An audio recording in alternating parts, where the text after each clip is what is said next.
restaurant terror. A deli firearm. It sets the entire inside ablaze.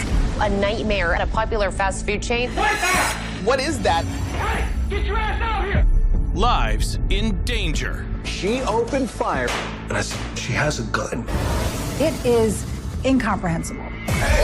And a workplace attack you have to see to believe. A judge attacked. Chaos breaks out. Shocking viral crimes caught on camera. Now at 4:30, a deli that was firebombed. Just heard the glass on fire in my face. We held him here until police arrived. October 30th, 2021, Brooklyn, New York. A bodega deli is busy with breakfast orders. Everyone loves their local bodega. You're usually really friendly. They know your order if you go there all the time because it's a neighborhood spot. But today, it's not business as usual. A security camera captures a man outside playing with something very dangerous. The man holding the Molotov cocktail does not seem fazed. Most people, if they're holding something that's a ticking time bomb, are frantic, they're desperate, but it's as if he has a mission. Before anyone can stop him, it sets the entire inside ablaze. He's really lucky that he didn't set himself on fire. as the two store clerks leap through the flames to save their lives, the man attempts to do it again. He reaches down for another one. These men were rushing out of the store, and they were right in the line of fire. He was about to throw the second cocktail right into their face. That's when a brave bystander steps in. He walks up to this perpetrator and just knocks the second Molotov cocktail right out of his hand. If he had thrown that second one inside, they could have been seriously injured or probably killed. I mean, if this guy has Molotov cocktails and you wonder, like, what other weapons does he have on him? Does he have guns? Does he have knives? Does he have grenades?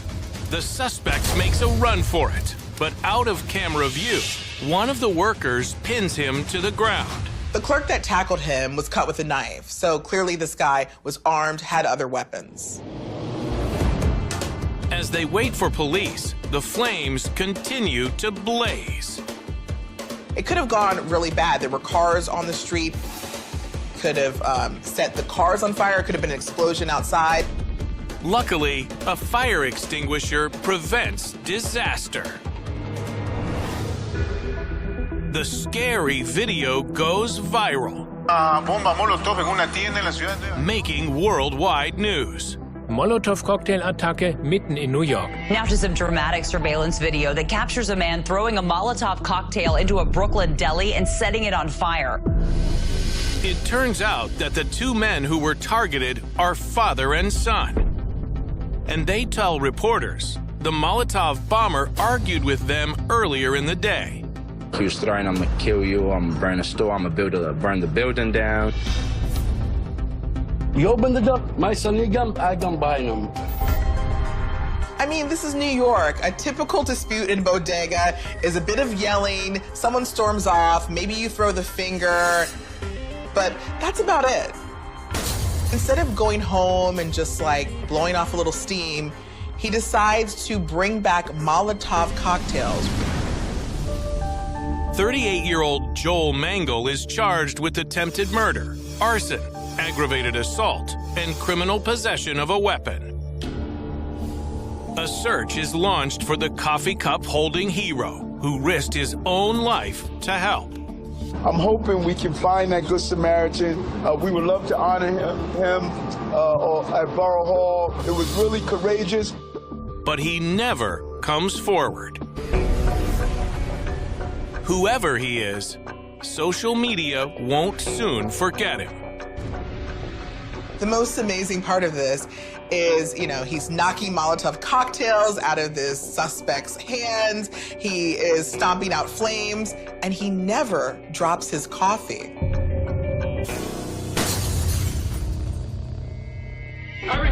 And you won't forget these next viral attacks, which reveal how fast food can be unhealthy in more ways than one. Get your ass out here! Anyone who's this brazen, I'm not gonna mess with.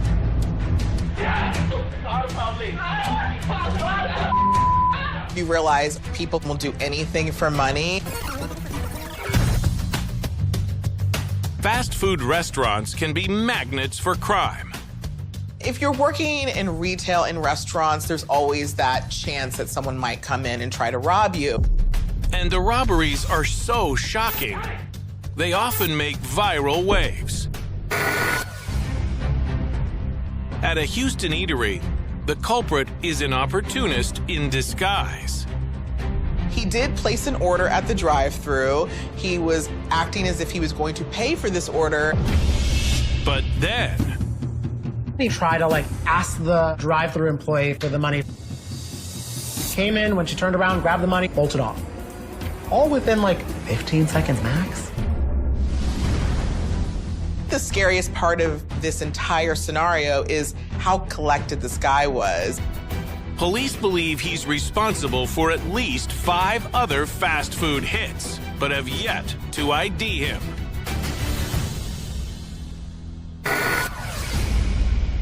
In New Orleans, a man tries to rob a restaurant with a menacing weapon. You kind of just freeze because you're like, what is that? The machete sends everyone running, except for this guy. The weirdest part about this video is there's a person sitting at a table by the front that the machete guy has walked by, who just sits at the table the entire time and doesn't move. The masked criminal escapes with the cash register and remains at large. In Detroit, a knife-wielding thief storms a chicken spot. I'm serious. Okay, I'm getting it. I want to see everyone right here. Get your ass out here. Yet, he does have manners. Sure, I appreciate that. You guys have a good day. The polite thief leaves employees shaken.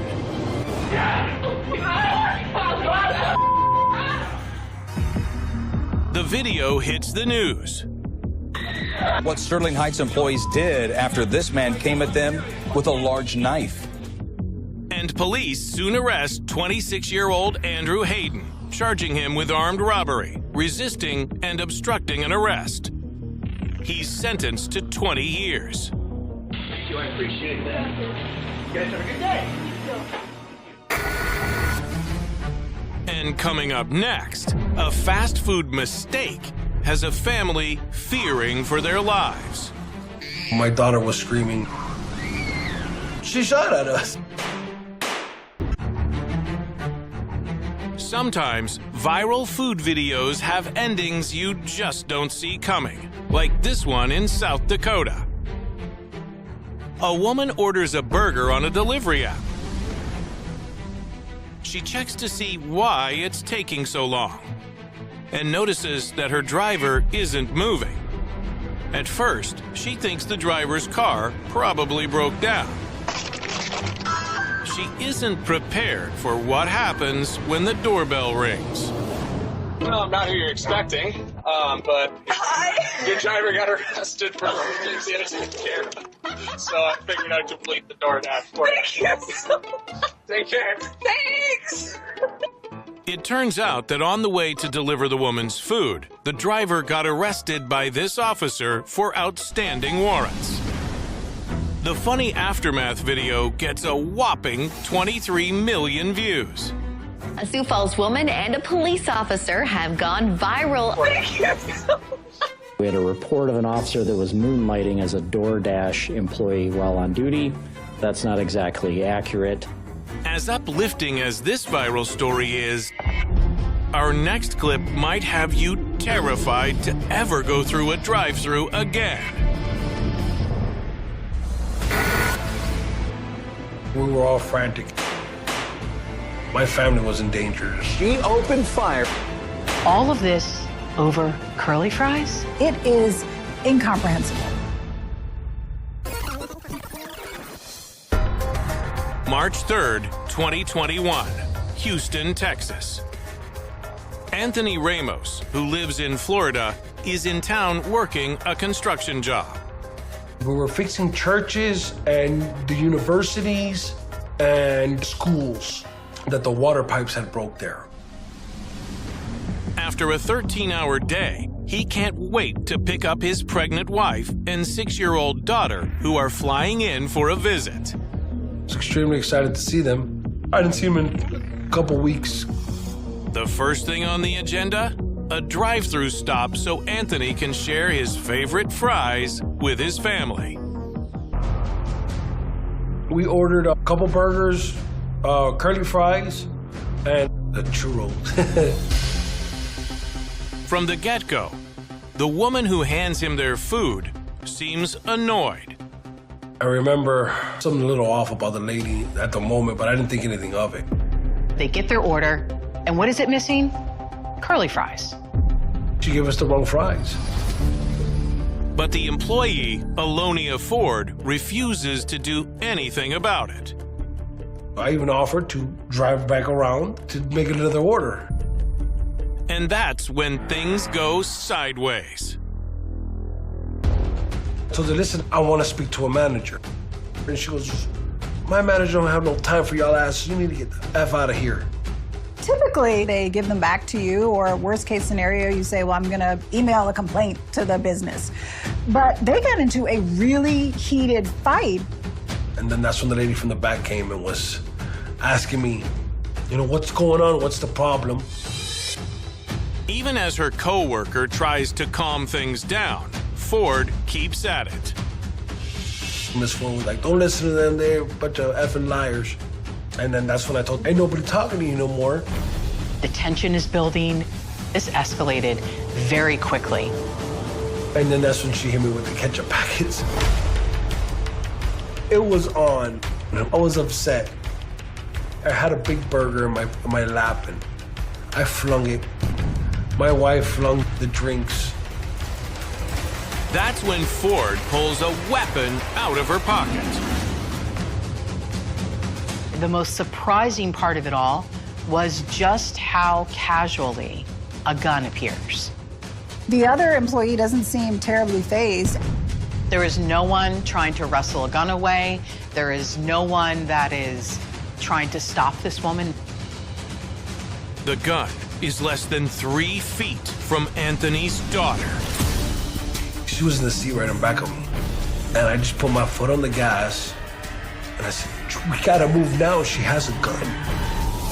We were all frantic. My daughter was screaming. She shot at us. You could see her pulling the trigger. This woman was so close to the car, so physically close to them when she pulled out that gun. She put all of them at danger. And what she does next is bizarre. After the shooting, she just goes back to work as business as usual, ready to take the next order. We drove maybe about a half a block to a hotel. We checked everybody to make sure everybody was okay. That's when Anthony calls for help. 911 operator. I called the cops, and I've just been shot at, and I need the police to come right away. 9 minutes later, police pull up to the drive-through window. But Ford isn't arrested until after they review the security footage. I was furious. She got arrested 2 days later. Video of the shooting immediately goes viral, and people label Ford a danger to society. Social media really tore into this woman. You cannot open fire and shoot at a customer because you have a dispute over curly fries. Ford is charged with aggravated assault with a deadly weapon. Ultimately, she pleads guilty to a misdemeanor of deadly conduct and gets a year of probation. I don't think that the punishment fit the crime at all. How does a person who shoots at a family not get jail time? When she completes her probation, Ford turns to the press to clear her name. I served my sentence. I paid my fees. I did what I had to do. What else do you want from me? The frightening ordeal has changed the family's life. Well, we don't even go through drive-thrus anymore. We eat at the house. My daughter, we still take her to therapy. I don't let my daughter put down the windows in the back seat. The family has filed a civil suit against both Ford and the fast food restaurant, and Anthony remains deeply shaken by all of it. She could have took my life that day. She could have took my daughter's life. I would never even met my son that was in the womb. Just the thought that my life could have ended right there over some French fries. The drive-thru is one place you don't expect your life to be in jeopardy. A job in a courthouse is most certainly another, which is why this next video will leave your jaw on the ground.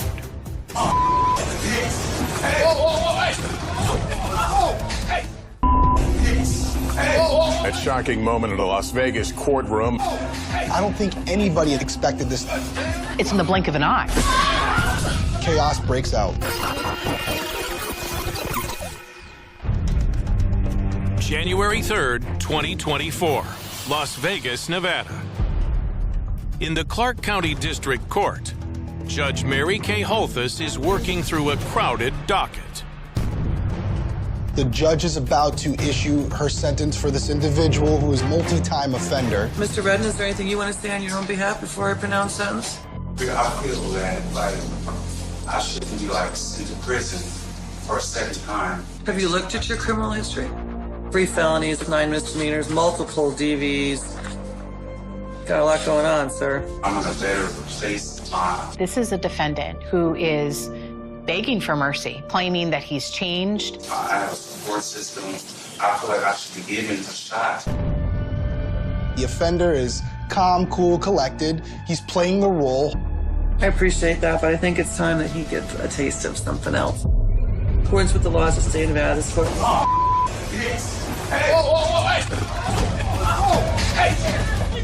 You watch her reaction, she realizes that there's a problem and tries to protect herself. But it happens so quickly. It's almost in the blink of an eye. Then she goes down, and we don't see her again.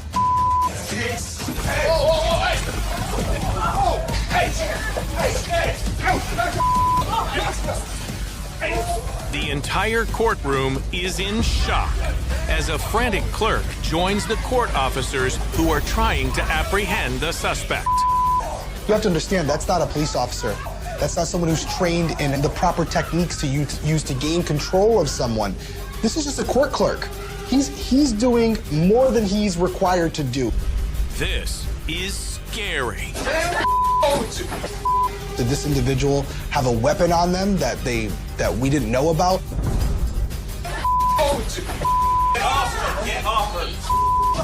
This situation needs to be diffused immediately. Stop. Don't do this. Please.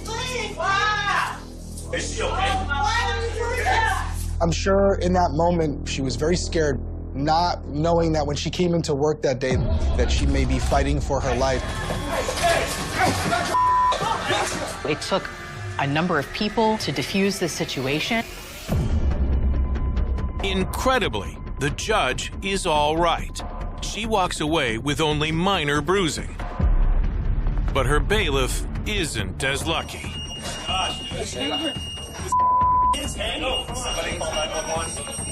One of the sheriffs actually required 25 stitches to close him back up.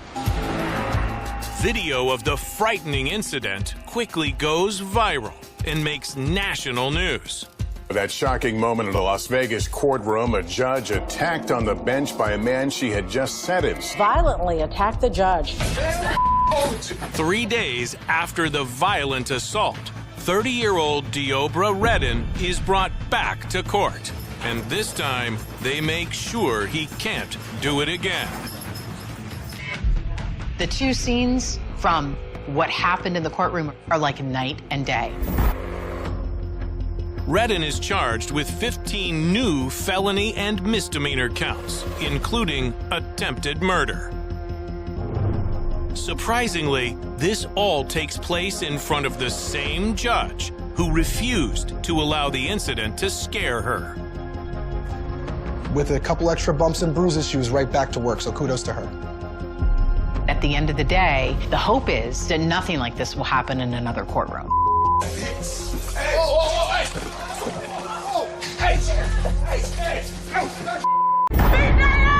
A large, chaotic brawl. It just grows and grows and grows. Shocking attacks. Do these people have a gun? Fearless heroes. A fast-acting security guard. He was going in there to shoot people. And unbelievable attempts to escape. He throws a curveball. The best part of this viral video is him on his knees pleading. We're covering news that is getting national attention. Out of nowhere, they blindside him. They wrong for that now. This story went instantly mega viral. This riverboat fight was the biggest viral thing to happen in 2023. August 5th, 2023, Montgomery, Alabama. It's a sultry day, and the riverfront is packed with tourists. The Harriet II, a dinner cruise boat, is trying to return to the dock. There's a little pontoon boat that's blocking where this boat is supposed to park. This boat had been trying to dock for 45 minutes. The frustrated co-captain, Damian Pickett, takes a dinghy to the dock to try and speed things up. We got off our ship to move that black pontoon boat on his own. But that infuriates the pontoon passengers, who are busy partying nearby. The folks who own the private boat, they're there on a leisure day. They were drinking. They were just hanging out. Tensions quickly escalate to obscene gestures. You can tell by their body language that this is not just a pleasant conversation.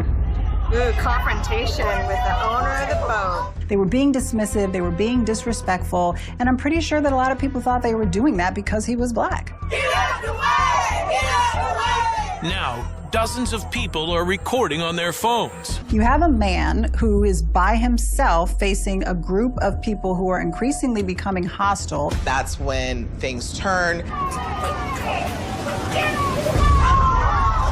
This guy comes running into frame and attacks the man. Out of nowhere, they blindside him and then just punch him right in his face. His reaction was really unexpected. The first thing he does is he takes off his hat and he throws it in the air, like this is the sign to the world that it's about to go down. I feel like collectively, most black people saw that as like a Wakanda moment.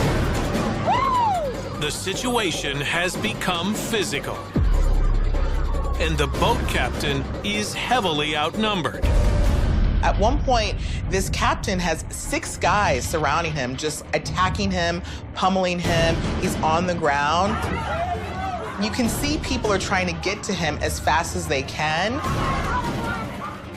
Then, the most unexpected thing I've ever seen in any viral video happens. They wrong for that now. That boy swimming his over there. Get out there, young buck. This man is swimming from the boat to the dock so that he can help this man. I mean, this has got to be the most loyal coworker in the history of the world. If your coworkers aren't down for you like this, you need new coworkers. The swimming coworker gets to the dock just as the fight dies down. But as Captain Pickett walks away, bystanders come to his aid, reigniting the fight.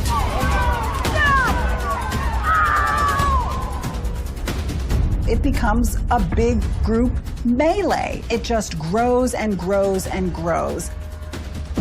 Obviously, my first instinct is, do these people have a gun? Somebody's gonna grab a gun and it's gonna turn. This could go really, really bad. Now come up out that boat, baby.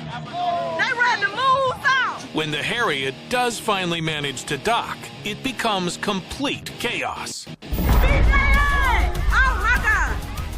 Oh! In the water. In the water. When police show up, they struggle to control the melee. The man with the folding chair starts hitting people like this is WWE, like this is wrestling. You saw. Boom.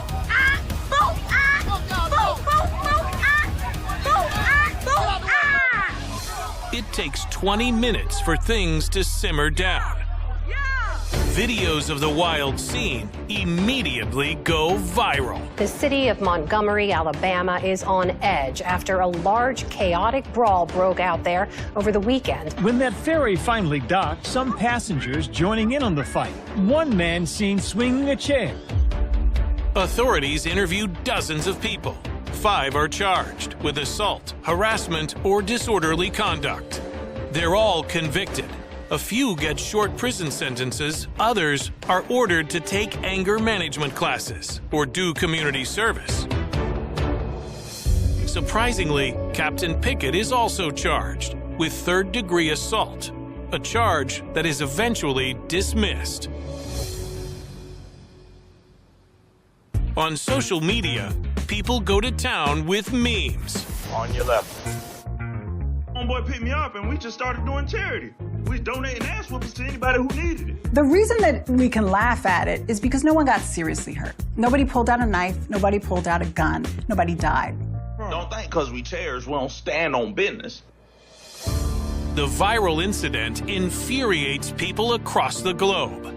The riverboat fight was the biggest thing to happen in 2023. But there's admiration for the way Captain Pickett's co-workers leapt to his defense. It was nice to see collectively a group coming together to protect, because they knew in that instant who was in the wrong and who was in the right. And so I think just collectively, we felt good about it. In this next viral clip, it's the cops who come together to catch a criminal with an unusual getaway tactic. We've seen a lot of wild pursuits in Southern California. He's got the element of surprise. February 13th, 2023, Los Angeles, California. It's early morning when a 911 caller reports a robbery. There's been a truck and trailer stolen. They're on the lookout for it now, and they identify it. What's the primary? Adam, 5-5. I love anything that happens in downtown Los Angeles. It's basically like playing GTA. You know it's going to be a lit video when it's in downtown. Police tail the truck to get a closer look at its plates. Whenever you have a stolen vehicle, you're wondering, why did this person steal this vehicle in the first place? Was there another crime already committed? Are they in possession of weapons? So there's a lot of variables that you're considering when you decide to actually light them up and attempt to pull them over. But this thief is determined to get away. He takes off. He doesn't have much room to negotiate. At speeds of more than 60 miles an hour, police are in hot pursuit down narrow residential streets. And then... Yeah, TC.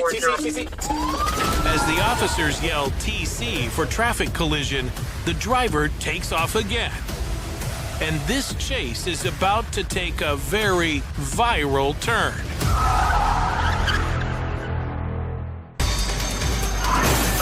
Yeah, TC. Police in LA are chasing a driver who is trying to flee in a stolen truck. We're going to be in pursuit. Seatbelt.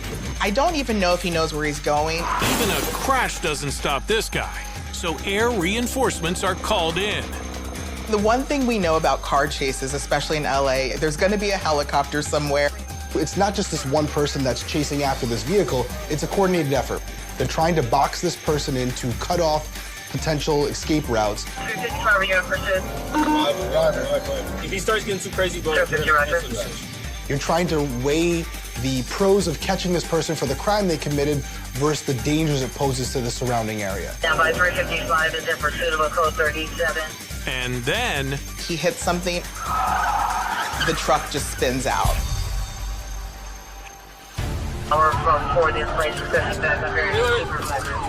Hey, stop! Armed officers surround the disabled truck. We have the advantage, but he throws a curveball. Hey,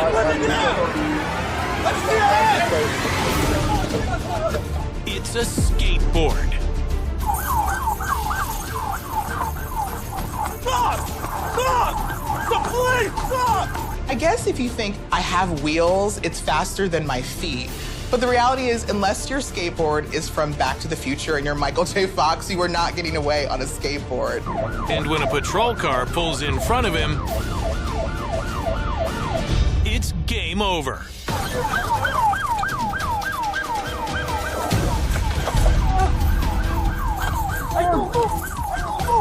Relax. Give me your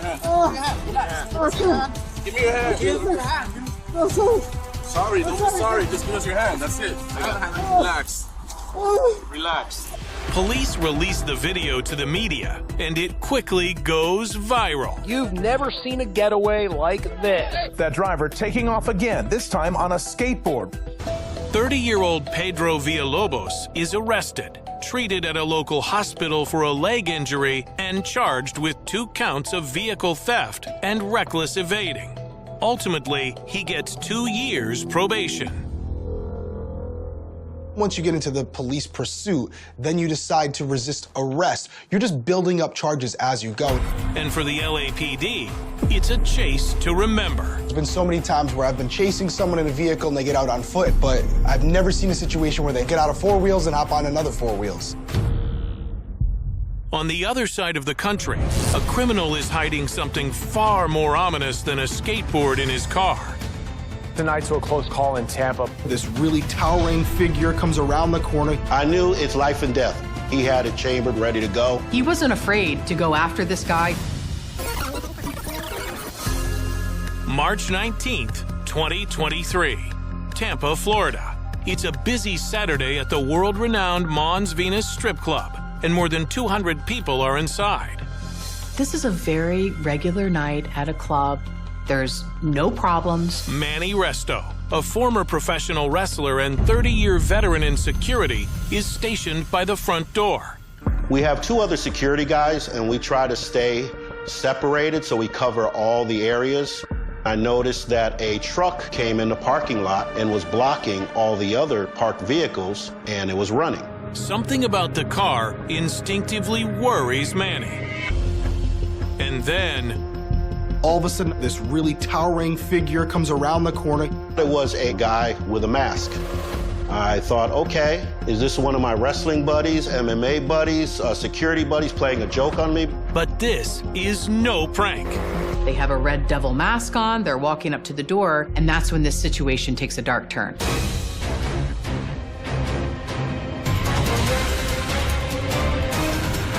I saw him raise his right arm up, and he had the Glock.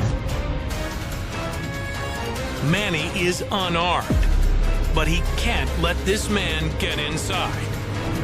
He had a flashlight in one hand and a Glock in the other. He was going in there to shoot people and keep on shooting. I was thinking, get the gun out of his hand and get him on the floor.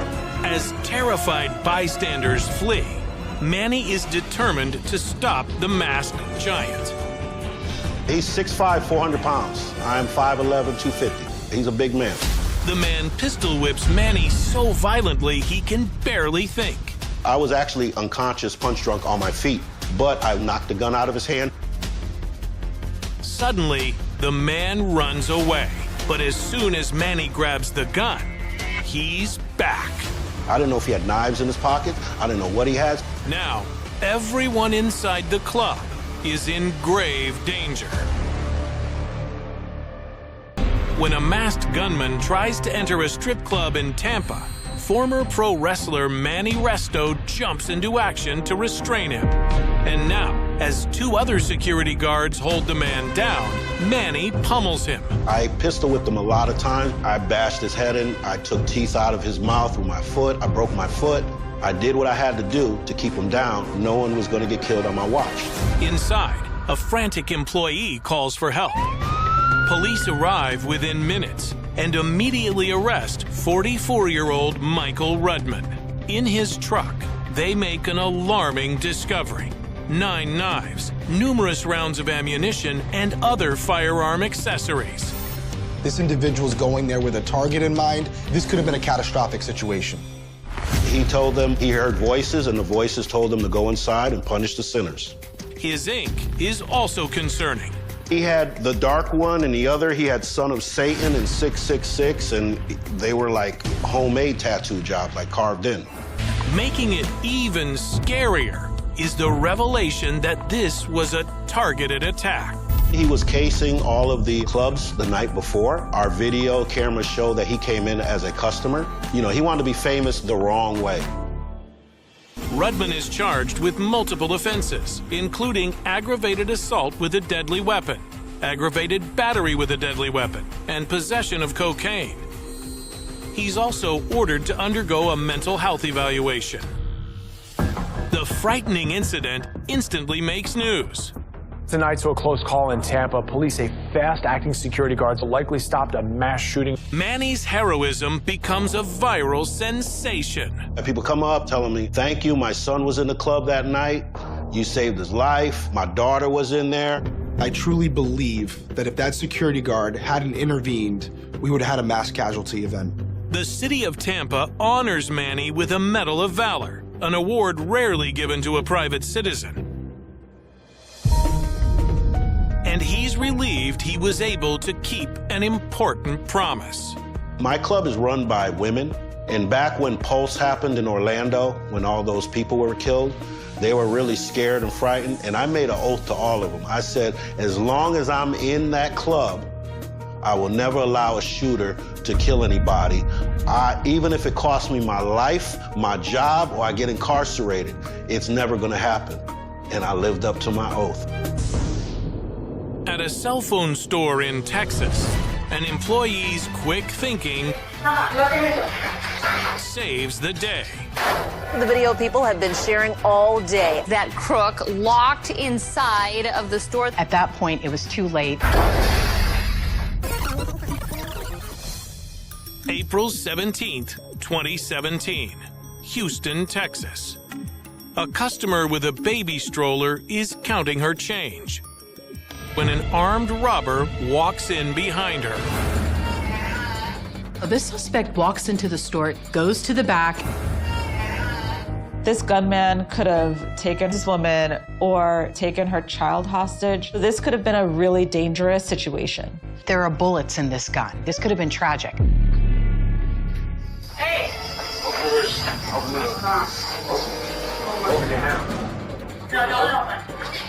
No. But the women who work here are oddly calm. No. She puts her hand on her hip, and she's like, oh no, we're not doing this again. It turns out they know this guy. He robbed them just 2 weeks earlier. He was in that store and got away with a lot. And this time, they weren't going to have it. The unsuspecting thief is in for a rude shock.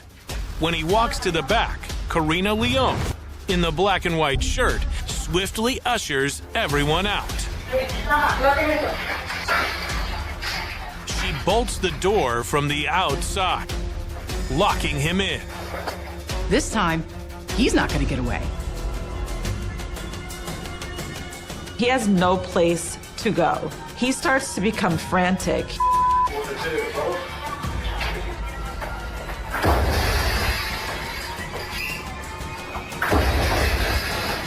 And that's when the weapon comes out. Now, he's putting people outside and himself in danger. He's so close to the door, the bullets could ricochet right back at him. Luckily, he decides to stop firing. Please, I have nothing. Please. No one has pity for this man. This is someone who entered a store and started harassing innocent people with a gun. It doesn't matter what you say, what you do. The only way that you're coming out is if someone is coming to get you out. Get your hands up! On the ground! On the ground! On the ground! On the ground! All the way down! Although he got away after the previous robbery attempt, this time, John Bell is charged with aggravated robbery with a deadly weapon and sentenced to 5 years. As the crime goes viral, social media pokes fun at him for trying to shoot his way out of a store that he tried to rob twice. The best part of this viral video is him on his knees pleading, "Somebody let me out." Normally, the roles are reversed. Karina, the woman who bravely locked him in, tells reporters she was afraid for her life. I don't know if he has a family, I don't know if he has kids, but I have a family too, you know. I could have been shot. We could have been shot. At the end of the day, maybe he realized how big of a mistake was made. America's interstate highways were built to connect a nation. Stretching across deserts, mountains, forests, and endless plains, they carried millions of people every year toward new jobs, family reunions, vacations, and fresh beginnings. Day and night, 18-wheelers thundered across thousands of miles of asphalt, their headlights cutting through darkness while drivers chased impossible schedules. Along those highways stood hundreds of truck stops, places where strangers crossed paths for only a few minutes before disappearing in opposite directions. To most travelers, these stops represented nothing more than fuel, coffee, a warm meal, and a few hours of rest. But during the 1970s and 1980s, for some vulnerable people, those same locations became the beginning of a nightmare from which they would never return. The American highway system offered freedom unlike anywhere else in the world. It also offered anonymity. Every day, countless truck drivers entered one state and left another before sunset. Hitchhikers searched for rides. Young people ran away from difficult homes. Travelers trusted strangers because they believed the road itself was safe enough. Yet hidden within that endless flow of traffic was one man who viewed those highways very differently. To him, they were not simply roads connecting cities. They were hunting grounds. His name was Robert Ben Rhodes. He did not wear a mask. He did not lurk in abandoned houses or dark alleyways.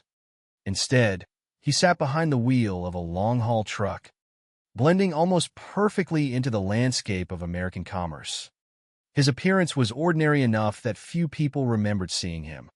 Standing approximately 6 feet 2 inches tall, with the build expected of someone who spent years driving heavy trucks across the country, Rhodes appeared to be exactly what he claimed to be, a professional truck driver transporting cargo from one destination to another.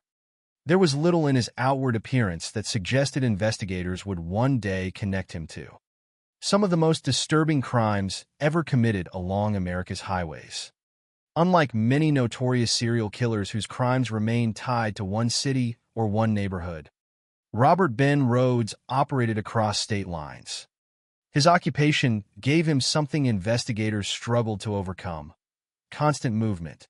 Every week he could travel hundreds or even thousands of miles. One day he might be in Texas. A few days later, Illinois. Then Arizona. Then somewhere else entirely. His route changed constantly, and with every mile he traveled, evidence became harder to connect. Long before computerized databases allowed police departments to easily compare missing person reports across the country, investigators often worked in isolation. A disappearance in one state rarely appeared connected to an unidentified body discovered hundreds of miles away in another. That gap between jurisdictions became one of Rhodes' greatest advantages. Prosecutors would later describe one part of his truck using words that remained difficult to forget: a traveling torture chamber. Inside the sleeper compartment behind the driver's seat, investigators discovered equipment that transformed a place intended for rest into something far more sinister. Handcuffs attached to the interior, chains, restraint devices, cameras, photographic equipment. According to investigators, this was not a space arranged by accident. It appeared deliberately prepared to imprison victims while the truck continued moving across the United States. The road itself became part of the crime. The engine never had to stop for terror to continue. Authorities believe that many victims remained captive inside that confined compartment for days or even weeks before they were eventually killed. During those periods of captivity, according to the investigation, victims were restrained, sexually assaulted, photographed repeatedly, and transported across multiple states. By the time their bodies were abandoned, they were often hundreds or even thousands of miles away from where they had first disappeared. Every mile complicated the investigation further. Families searching for missing loved ones frequently had no reason to believe the answers lay in another state altogether. Even today, decades later, investigators believe they may never know exactly how many people encountered Robert Ben Rhodes and never came home. Officially, only a small number of murders were ultimately linked to him through convictions or guilty pleas. Those confirmed victims include 14-year-old Regina K. Walters, 18-year-old Ricky Lee Jones, 24-year-old Patricia Candace Walsh, and 26-year-old Douglas Scott Ziskowski. Yet investigators from the FBI and multiple law enforcement agencies have long suspected that those names represent only a fraction of the true total. Some estimates suggest the number of victims could exceed 50. Although that figure has never been proven in court and remains an investigative assessment rather than an established fact. That uncertainty is one of the most haunting aspects of this case.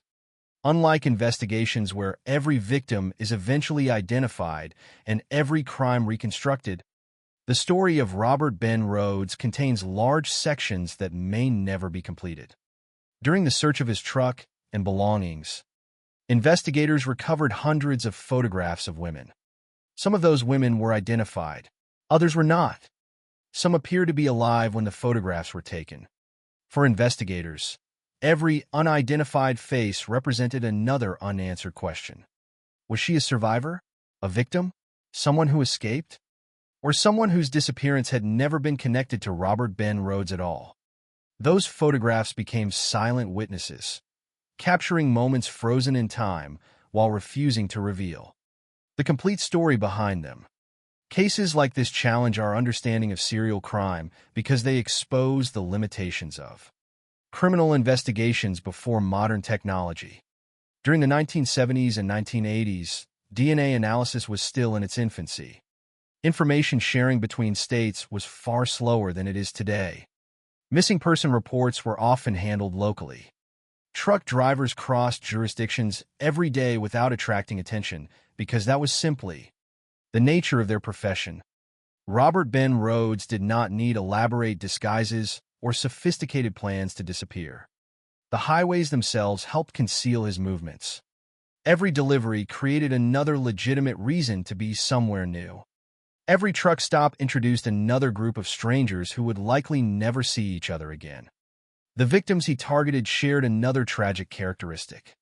Many belonged to groups that investigators have repeatedly described as especially vulnerable. Young women, runaways, hitchhikers, sex workers, women traveling alone, individuals whose disappearances might not immediately trigger an urgent search. Some had left difficult circumstances behind. Others were simply trying to reach another destination. Their lives were different, but their vulnerability was similar. In choosing victims whose movements were already uncertain, Robert Ben Rhodes made it even harder for authorities to determine precisely when and where they vanished. This story, however, should never become one about the killer alone. While his name appears in headlines and criminal histories, the true weight of this case belongs to the people whose futures were stolen. Patricia Walsh and Douglas Ziskowski had recently married and were traveling together with hopes that should have lasted a lifetime. Regina K. Walters was only 14 years old. Ricky Lee Jones was 18. Behind every confirmed victim stands a family that spent months or years searching for answers, often with little understanding of what had actually happened. Their absence created questions that lingered long after the highways where they disappeared had fallen quiet again. Robert Ben Rhodes remains imprisoned today, serving multiple life sentences without the possibility of parole. Yet imprisonment did not answer every question left behind. It did not identify every woman found in those photographs. It did not establish the exact number of victims. Nor did it fully reveal how one truck driver managed to exploit thousands of miles of open highway for so many years before chance. Not an organized manhunt, not a breakthrough investigation, but a routine roadside encounter in Arizona, finally brought his crimes to an end. To understand how that happened, we must begin long before investigators opened the sleeper compartment of his truck. We must go back to the beginning, to the life of a man whose ordinary appearance concealed an extraordinary capacity for violence, and to the long road that transformed an interstate truck driver into one of the most infamous highway serial killers in American history. To many people who encountered Robert Ben Rhodes during the course of an ordinary day, he appeared almost invisible. Truck drivers were everywhere on America's highways. They hauled food, machinery, clothing, fuel, and countless other goods that kept the country moving. They stopped at the same truck plazas, filled their tanks at the same fuel pumps, ate at the same roadside diners, and disappeared down the interstate before sunrise. Rhodes fit comfortably into that world. His occupation gave him a reason to be almost anywhere in the United States, and that constant movement would eventually become one of the defining characteristics of his criminal career. Yet long before investigators uncovered what prosecutors would later describe as a traveling torture chamber inside his truck, Robert Ben Rhodes had already lived a life marked by instability, violence, and repeated encounters with the law. Understanding that history does not explain his crimes, nor does it excuse them. Instead, it reveals how a series of documented events preceded the murders that would later make his name infamous. Robert Ben Rhodes was born on November 22, 1945, in Council Bluffs, Iowa. Public records about his earliest years are relatively limited, but investigators later established that his childhood unfolded within a deeply troubled family environment. One of the most significant events involved his father, a military veteran whose life ended in disgrace. According to the available records, Rhodes' father was arrested after being accused of sexually abusing a 12-year-old girl. Before that criminal case could proceed to trial, he died by suicide. Although the available evidence does not describe how Robert Ben Rhodes reacted to his father's death, investigators have consistently included this event among the important facts surrounding his early family life. It was one more example of instability inside a household already burdened by serious problems. As Rhodes entered adolescence, his behavior increasingly attracted the attention of law enforcement. While attending high school, he accumulated arrests for fighting and automobile theft. These incidents demonstrated a willingness to ignore legal boundaries at a relatively young age. They also showed a pattern that would continue throughout much of his adult life. Rather than isolated mistakes, these encounters suggested repeated involvement in criminal behavior. However, nothing from those juvenile offenses alone could have predicted the scale of violence that investigators would later attribute to him decades afterward. In 1964, at approximately 19 years old, Rhodes enlisted in the United States Marine Corps. Military service has often represented discipline, structure, and opportunity for countless young Americans, but his time in uniform proved short-lived. According to the records available, Rhodes became involved in a robbery and was subsequently dishonorably discharged. Once again, another institution that might have provided stability instead became another chapter ending with criminal conduct. After leaving the Marines, his adult life followed no clear path toward permanence.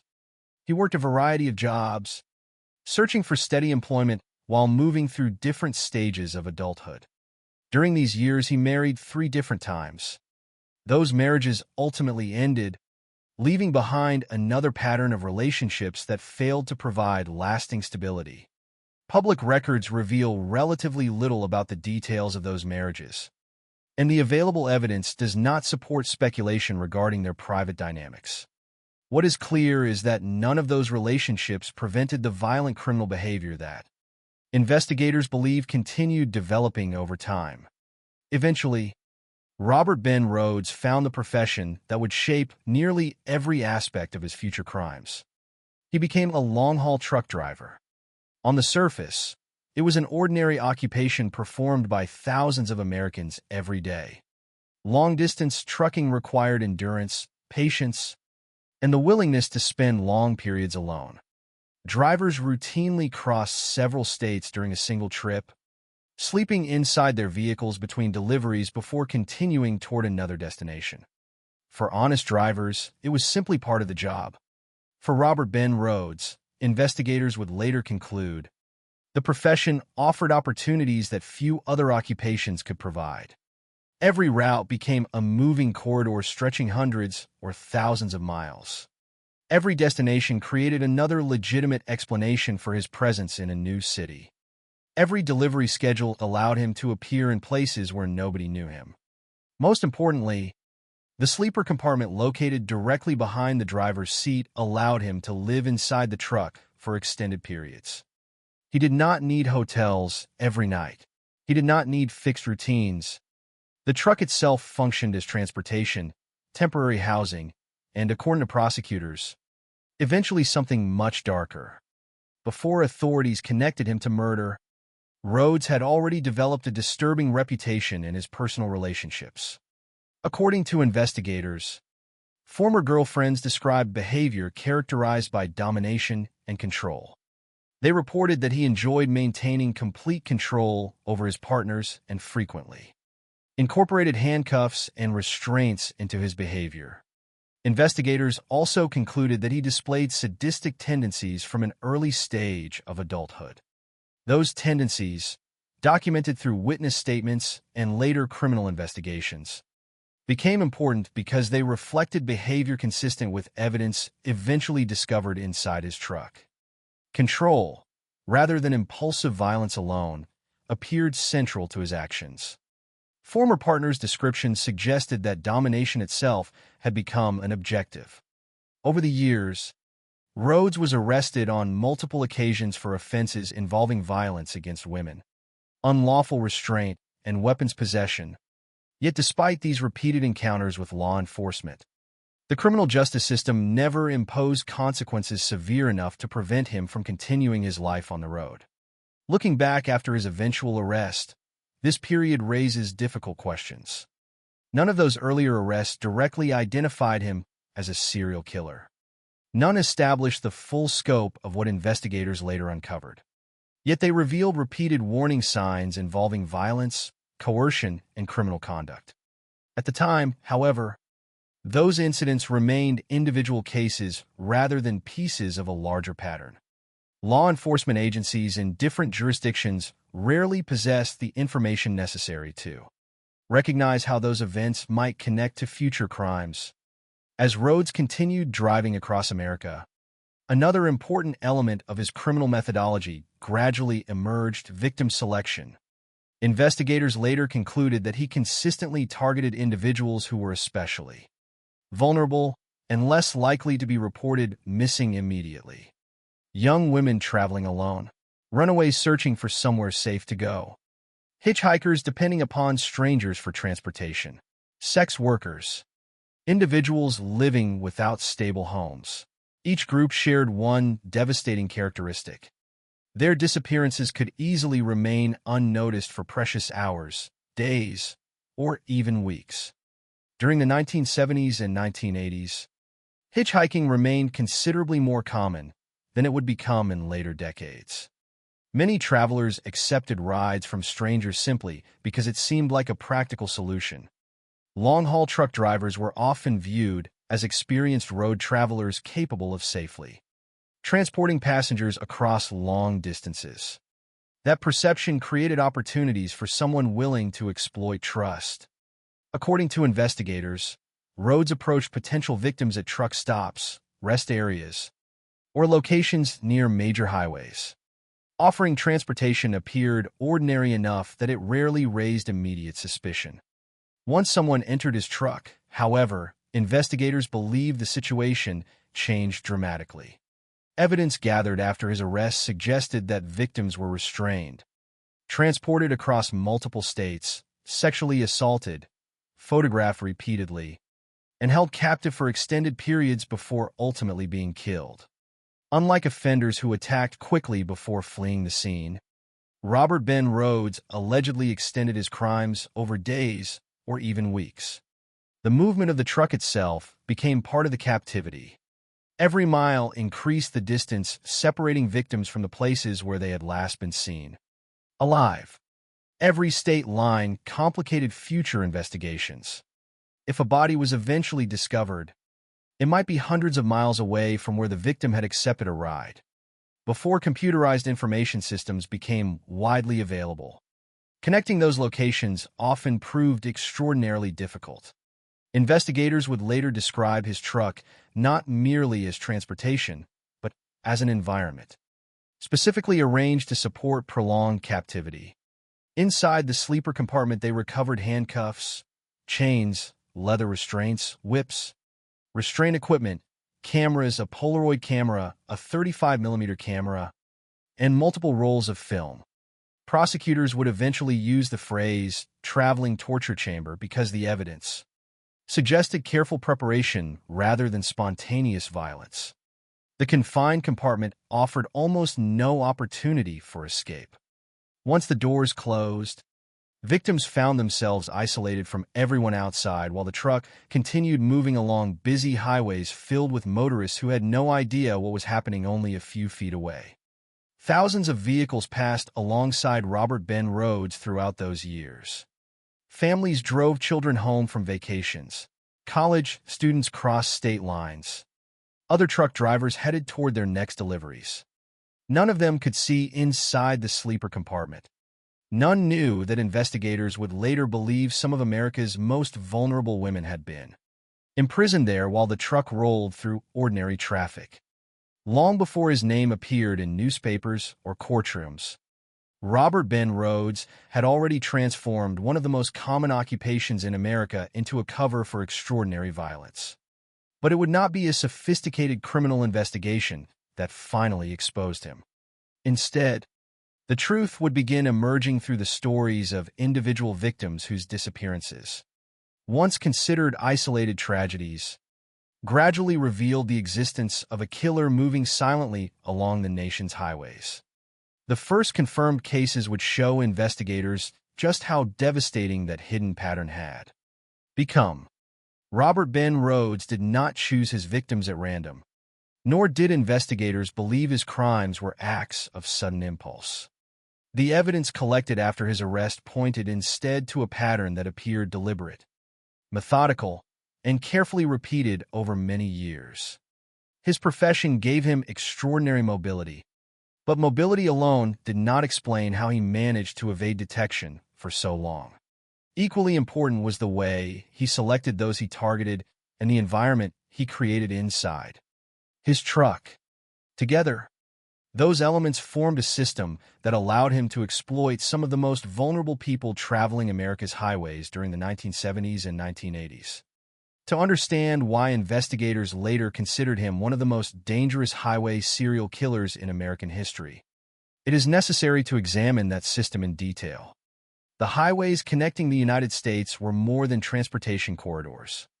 They were places where countless strangers briefly crossed paths before continuing in different directions. At truck stops, rest areas, fuel stations, and roadside diners, truck drivers routinely interacted with hitchhikers, travelers, and people searching for temporary assistance. Most encounters were entirely ordinary. A driver might offer directions, share a meal, or provide transportation to someone heading toward the same destination. Trust was often established within minutes because the road encouraged cooperation among strangers. Robert Ben Rhodes exploited that trust. According to investigators, the people he most frequently targeted shared one crucial characteristic. They were vulnerable to disappearing without attracting immediate attention. Young women traveling alone, runaway teenagers, hitchhikers, women involved in prostitution, and individuals without stable homes all faced circumstances that made them particularly susceptible. Many had no fixed schedule. Some had left home voluntarily. Others were already living outside traditional support networks. When they vanished, friends or relatives sometimes had little idea where they had intended to travel next. Those delays in reporting disappearances created valuable time for someone determined to erase evidence. Unlike offenders who committed crimes close to home, Rhodes possessed the ability to move continuously across state lines. A victim might enter his truck in one state, remain captive while the vehicle traveled hundreds of miles, and eventually be killed somewhere entirely different. Her body could then be abandoned in another jurisdiction altogether. Before modern computerized communication systems and widespread DNA databases, police departments often investigated cases independently. A missing person reported in one state might never be connected to unidentified remains discovered elsewhere. That fragmentation became one of the greatest obstacles facing investigators and one of the greatest advantages enjoyed by the killer. Yet transportation alone was only part of the story. After Robert Ben Rhodes was arrested, investigators searched his truck in extraordinary detail. What they found transformed their understanding of how his crimes had been committed. Behind the driver's seat sat the sleeper compartment, a space designed by truck manufacturers to provide drivers with a place to rest during long journeys. For most long-haul drivers, it contained little more than a mattress, clothing, food, and personal belongings. In Rhodes' truck, investigators discovered something profoundly different. Fixed inside the compartment were handcuffs and restraint points attached to the interior structure. They recovered chains, leather restraints, rope, a whip, and additional restraint equipment.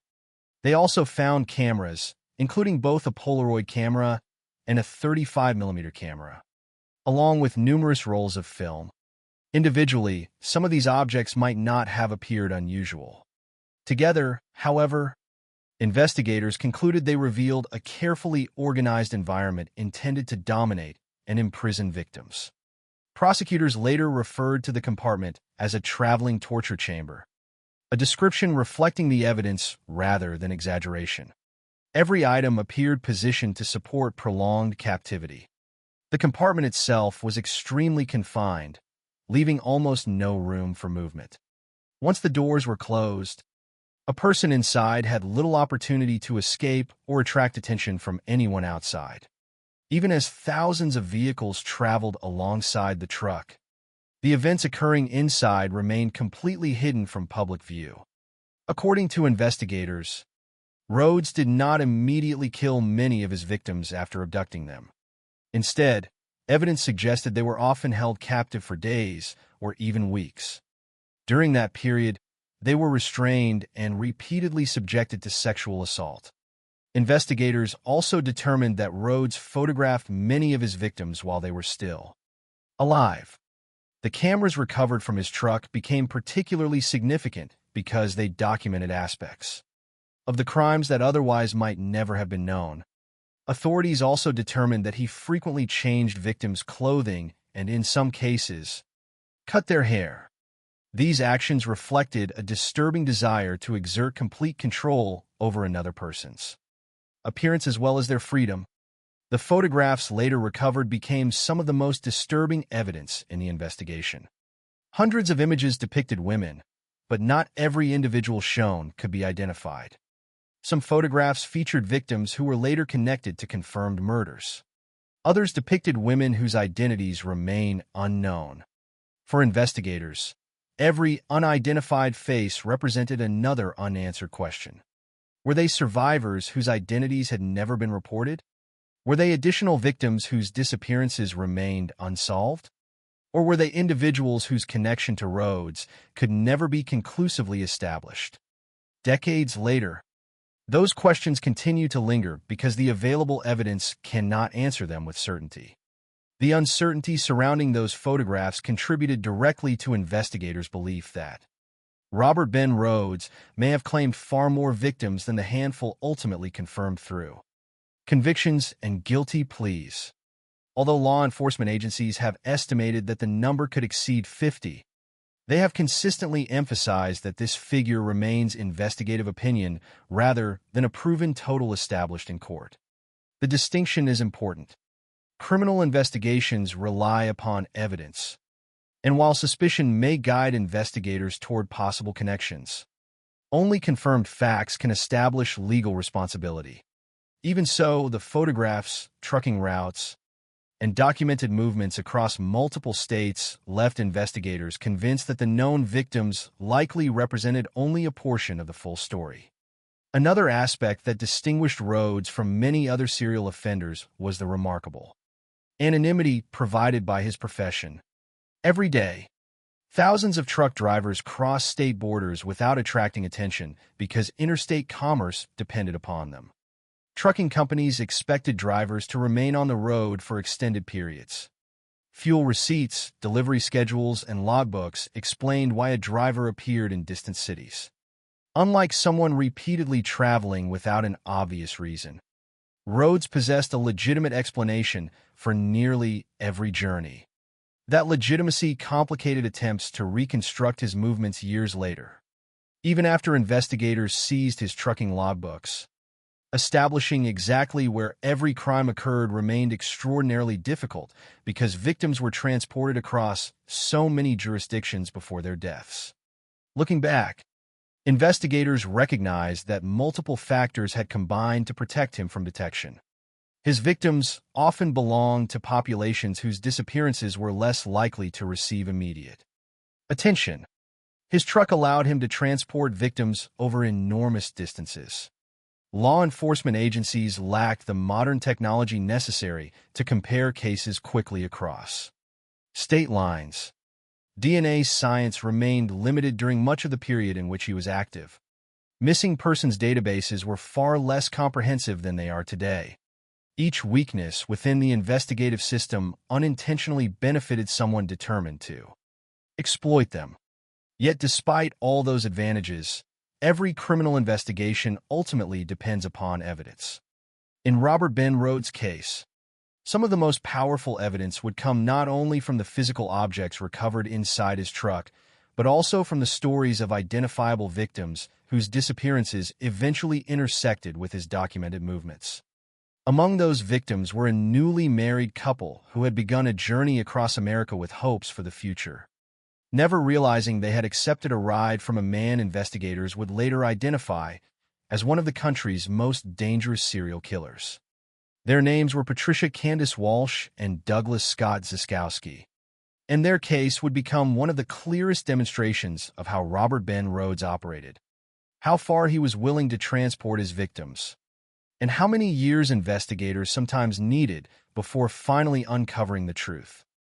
The story of Patricia Candace Walsh and Douglas Scott Ziskowski stands among the most thoroughly documented cases connected to Robert Ben Rhodes. Unlike many of the unidentified women whose photographs were later recovered from his truck, Patricia and Douglas eventually became known not only through forensic investigation, but also through Rhodes' own admissions years after their deaths. Their case illustrates both the devastating vulnerability of travelers who depended upon strangers for transportation and the extraordinary challenges investigators faced when crimes crossed multiple state lines. It also demonstrates how advances in forensic science and persistent investigative work continued, uncovering answers long after the murders themselves had occurred. In late 1989, Patricia Candace Walsh was 24 years old. Douglas Scott Ziskowski was 26. They had recently married and were traveling together across the United States by hitchhiking.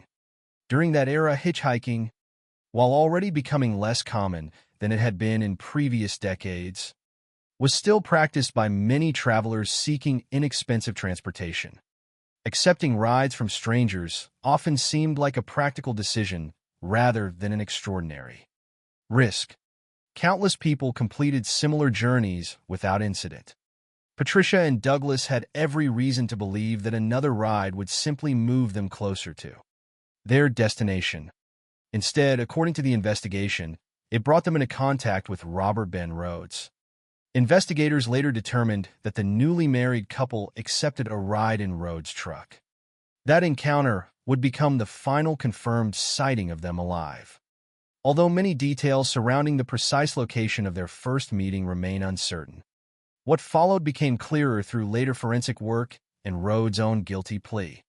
Their journey together ended almost immediately after entering the truck. According to Rhodes' later confession, Douglas Scott Ziskowski was killed shortly after the couple entered his vehicle. His death occurred long before investigators fully understood who had been responsible.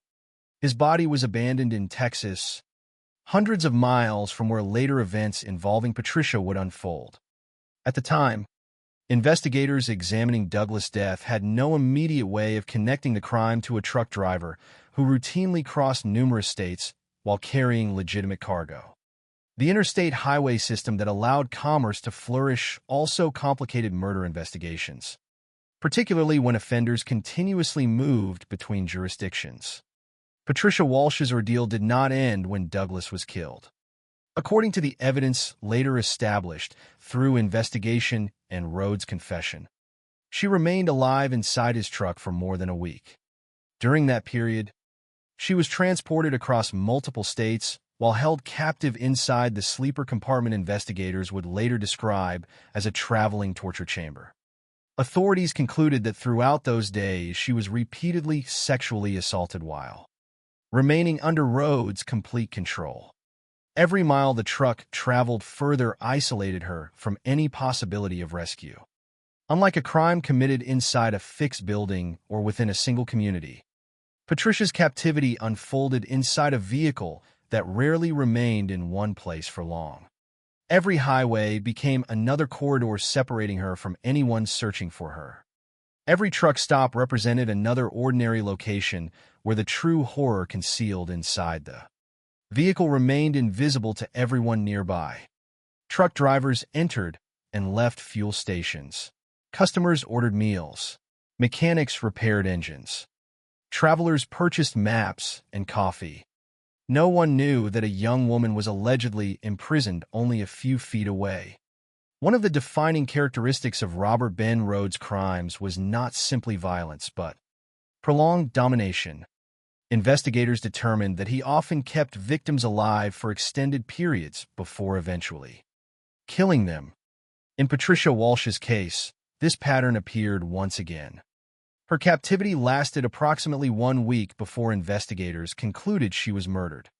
Her body was later abandoned in Utah, creating yet another separation between where she disappeared and where investigators would ultimately recover her remains. That distance illustrates one of the central difficulties confronting law enforcement during the investigation. Patricia had disappeared in one context, traveled unknowingly through several jurisdictions while held captive, and was ultimately left in another state entirely. Before improvements in interstate cooperation and forensic technology, connecting those locations proved extraordinarily difficult.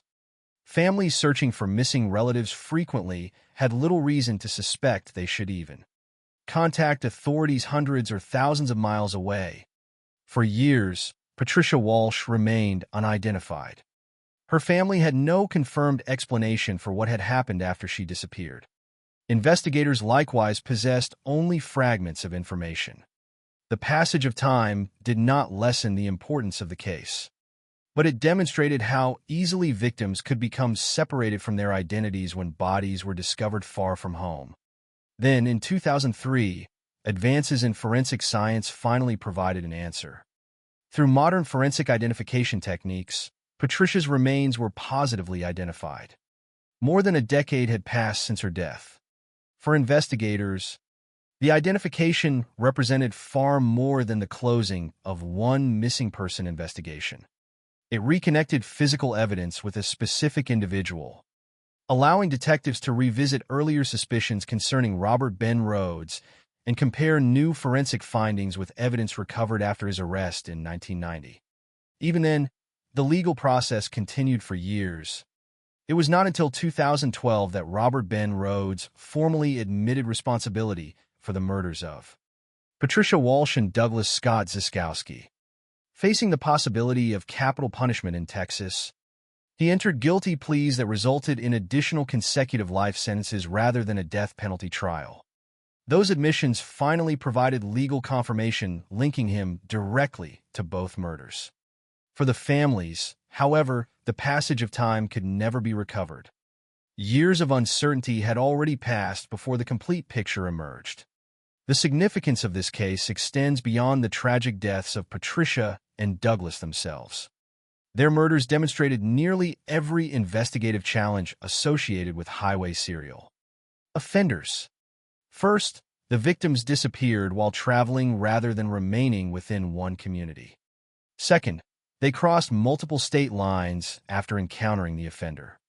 Third, their bodies were abandoned in different jurisdictions.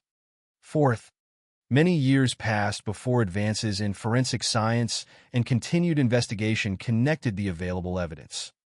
Each of those factors complicated the search for truth. Together, they created an investigation requiring extraordinary persistence across decades. The case also revealed another disturbing aspect of Robert Ben Rhodes' methodology. Husband and wife began their journey together, yet they experienced entirely different fates after entering the truck. Douglas was killed almost immediately, while Patricia remained alive in captivity for approximately a week. That distinction reflected investigators' conclusion that Rhodes frequently sought prolonged control over female victims rather than immediate murder. According to the evidence presented in court, captivity itself formed a central part of his criminal behavior. The truck was not simply transportation to the murder scene. It functioned as the primary location where much of the abuse occurred while continuing to move unnoticed along public highways. By the time authorities fully reconstructed Patricia and Douglas' final days, Robert Ben Rhodes had already been imprisoned for years.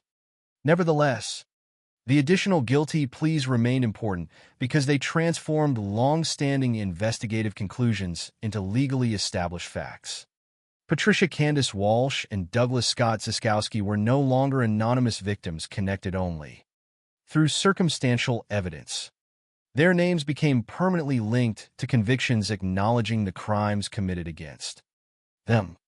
Yet despite those answers, investigators still believed the full extent of Rhodes' violence remained hidden. Other photographs recovered from his truck depicted unidentified women. Other missing person cases remained unresolved.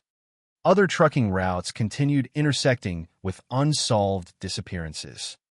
Even after the guilty pleas involving Patricia and Douglas, authorities believed they had uncovered only part of a much larger pattern. If the case of Patricia Walsh and Douglas Scott Ziskowski demonstrated the calculated manner in which Robert Ben Rhodes transported victims across America's highways, the murder of 14-year-old Regina K. Walters would become the investigation's most haunting chapter. Her age, the weeks she spent in captivity, the photographs recovered after Rhodes' arrest, and the abandoned Illinois barn where her body was eventually discovered combined to create one of the most disturbing and emotionally devastating cases in the history of American serial homicide investigations. Among all of the confirmed victims connected to Robert Ben Rhodes, no case has come to symbolize the cruelty of his crimes more than that of Regina K. Walters. While every victim deserves to be remembered as an individual rather than as a statistic, Regina's story has remained one of the most widely recognized because investigators were able to reconstruct significant portions of her final weeks through physical evidence recovered after Rhodes' arrest. Her case revealed not only the calculated nature of his crimes, but also the profound vulnerability of young people traveling without protection. It became one of the central prosecutions that ultimately ensured Robert Ben Rhodes would spend the remainder of his life in prison. In early 1990, Regina K. Walters was just 14 years old. Like many teenagers who leave home, she was traveling with someone she trusted. Accompanying her was 18-year-old Ricky Lee Jones. Together, they had become runaways, moving from place to place while relying upon rides from strangers to continue their journey. During that period, hitchhiking remained a reality for many young people with limited resources. Every passing vehicle represented both an opportunity and a risk. Most drivers who stopped simply continued on their way after helping someone reach another destination. Unfortunately, Regina and Ricky encountered someone whose intentions were entirely different. According to the investigation, the pair accepted a ride from Robert Ben Rhodes. That decision became the final known step in their lives together. What initially appeared to be another ordinary ride along America's highways instead placed them inside the truck of a man investigators would later identify as one of the nation's most dangerous serial offenders. Although many precise details of their first encounter remain unknown, the investigation ultimately established what happened after they entered the truck. Ricky Lee Jones and Regina Walters were soon separated. According to evidence later presented by investigators, Ricky was murdered. His body was eventually discovered in Texas, far from the place where the couple had likely first encountered Rhodes. As with other confirmed victims, the disposal of his body in a different state reflected a recurring pattern throughout the investigation. By transporting victims across multiple jurisdictions before abandoning them, Rhodes complicated efforts to reconstruct both the crime and the movements leading to it. Regina, however, was not killed immediately. According to investigators, she remained alive for several weeks while being held captive by Rhodes. During that time, she was transported across numerous states inside the sleeper compartment of his truck. The evidence recovered after his arrest demonstrated that prolonged captivity had become a recurring element of his crimes. Rather than committing murder immediately after abducting a victim, he frequently maintained complete control over them while continuing to travel the country's interstate highways. Investigators determined that during Regina's captivity, Rhodes cut her hair and forced her to wear clothing of his choosing, including a short black dress that would later become associated with some of the evidence recovered in the case. Authorities also concluded that he repeatedly photographed her while she remained under his control. Those photographs would later become among the most important pieces of evidence collected during the investigation. They documented not only Regina's captivity, but also the extent of Rhodes' obsession with recording his crimes. Investigators found numerous photographs after searching his truck, and among them were images of Regina taken while she was still alive. Because Regina was only 14 years old, and because the photographs involved an underage victim held against her will, law enforcement has never broadly released them to the public. They remain restricted evidence due to their highly sensitive nature. Nevertheless, investigators have repeatedly explained their significance. The photographs demonstrated that Regina was alive while under Rhodes' control and became essential evidence during the prosecution. They also reinforced investigators' conclusion that photographing victims had become an established component of his criminal behavior rather than an isolated occurrence. Every image recovered represented another attempt by Rhodes to preserve what investigators described as trophies of his crimes. Eventually, Regina's captivity came to an end. According to the investigation, Rhodes transported her to an abandoned barn in Illinois. There, investigators concluded he murdered her by strangulation. Unlike many aspects of the case that remained uncertain for years, the cause of her death became one of the established facts presented during the prosecution. After killing Regina, Rhodes left her body in the attic of the abandoned structure before continuing on with his life. For months, her family had no answers regarding her disappearance. Like so many families searching for missing loved ones, they were left confronting uncertainty while investigators attempted to piece together scattered evidence.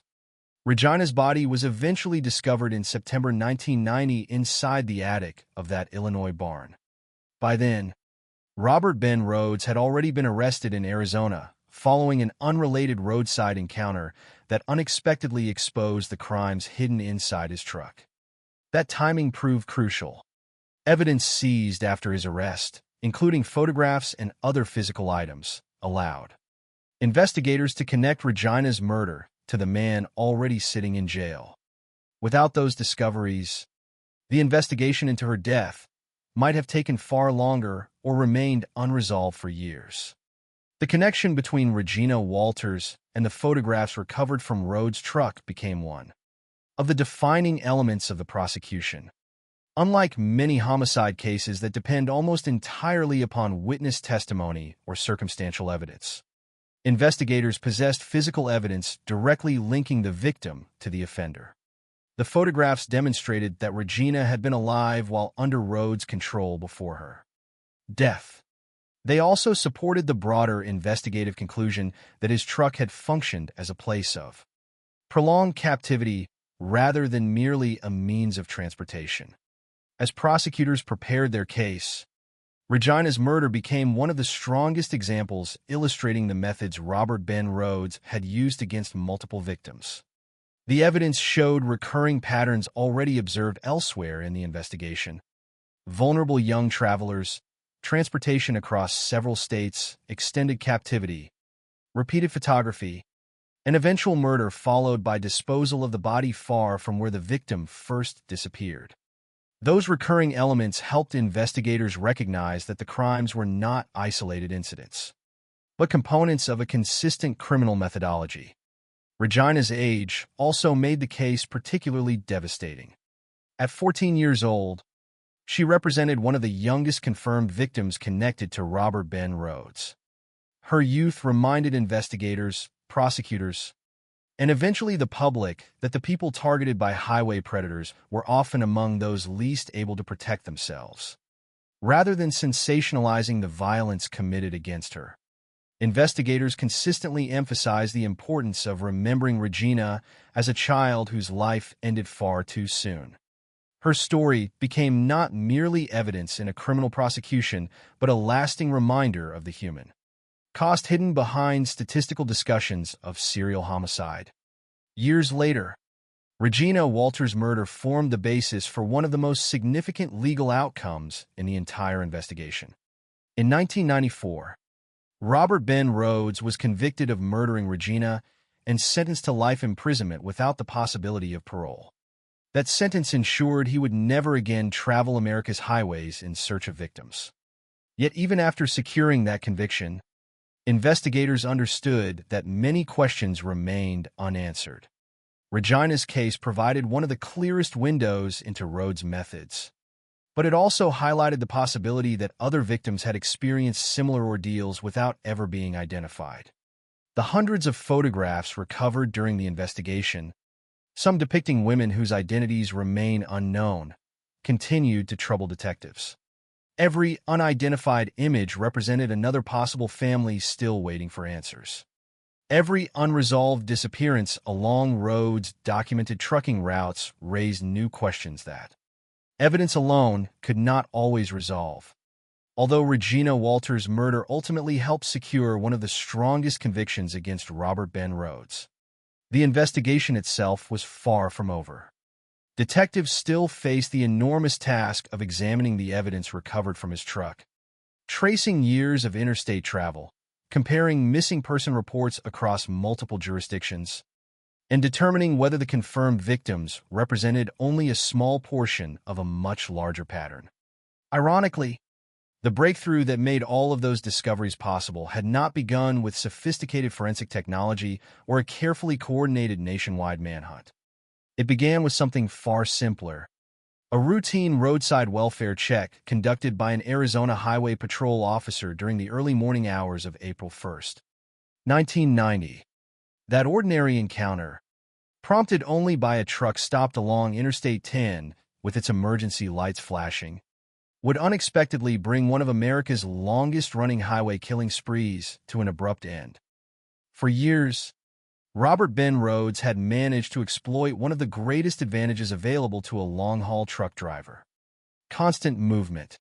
Every interstate highway offered another route. Every state border complicated jurisdiction. Every completed delivery provided another legitimate explanation for why he had traveled hundreds of miles from one location to the next. Investigators would later conclude that this mobility played a critical role in allowing his crimes to remain hidden for so long. Yet despite the careful planning reflected in the evidence later recovered from his truck, the sequence of events that finally ended his freedom did not begin with a nationwide task force closing in on a known serial killer. It began with a routine patrol, a truck stopped on the shoulder of an interstate highway, and a police officer performing the kind of welfare check that occurs thousands of times each year. During the early morning hours of April 1st, 1990, an officer with the Arizona Department of Public Safety was patrolling Interstate 10 near Casa Grande, Arizona. Interstate 10 is one of the major east-west highways crossing the southern United States. carrying an almost continuous stream of commercial traffic. Long-haul truck drivers regularly traveled this route while transporting freight between states. A truck parked on the shoulder with its emergency lights activated would not automatically suggest criminal activity. Mechanical problems, tire failures, engine trouble, or driver fatigue frequently required truck operators to pull over temporarily. From the officer's perspective, the vehicle initially appeared to be another routine roadside assistance situation. Seeing the truck stopped with its hazard lights flashing, the officer approached with the intention of checking whether the driver needed help. It was the type of encounter that law enforcement officers conduct countless times during their careers. There was no indication that the truck had already been connected to multiple homicide investigations. There was no warning that the driver inside was suspected of being responsible for murders committed across several states. At that moment, Robert Ben Rhodes was simply another truck driver parked beside the highway. As the officer moved closer to the cab, however, the situation changed dramatically. Before even fully examining the vehicle, the officer heard something entirely unexpected coming from inside the truck. A woman's voice was crying out for help. The sound immediately transformed what had appeared to be a routine welfare check into a potential emergency. The officer approached the cab to determine what was happening inside. Upon opening the truck, the officer made a discovery that would alter the course of one of America's most disturbing serial murder investigations. Inside the sleeper compartment was a woman who was completely unclothed, handcuffed, and pleading to be rescued. She was alive, but clearly in severe distress. The physical restraints, her condition, and her desperate requests for help left little room for misunderstanding. This was not a misunderstanding between acquaintances or a situation that could be explained away as a private dispute. The evidence confronting the officer was immediate and unmistakable. A woman was being held against her while inside the truck. Robert Ben Rhodes was present inside the vehicle when the officer made the discovery. According to the investigation, he was unable to provide a reasonable explanation for the circumstances the officer had encountered. During the encounter, Rhodes surrendered the firearm he was carrying before being taken into custody. Initially, he was arrested for offenses including unlawful imprisonment, sexual assault, and related crimes involving the surviving victim found inside the truck. At that point, neither the arresting officer nor many investigators could fully appreciate the significance of what had just occurred. The immediate priority was rescuing the woman and securing the scene. Yet the discovery inside the truck raised questions that quickly expanded beyond the initial criminal charges. Why had the woman been restrained? What purpose did the sleeper compartment serve? What other evidence might be concealed inside the vehicle? As investigators began examining the truck more carefully, those questions rapidly evolved into a far broader investigation. The arrest itself was extraordinary because it occurred while a victim was still alive. In many serial homicide investigations, law enforcement only learns about crimes after victims have already been killed and evidence has been scattered across multiple locations. Here, however, officers had interrupted an ongoing crime. The surviving woman became a crucial witness, providing investigators with first-hand evidence of what had taken place inside the truck. Her rescue also ensured that investigators could examine the vehicle before additional evidence disappeared or was destroyed. Every object inside the truck suddenly became important. What initially seemed to be an isolated kidnapping and sexual assault investigation soon revealed signs of something much larger.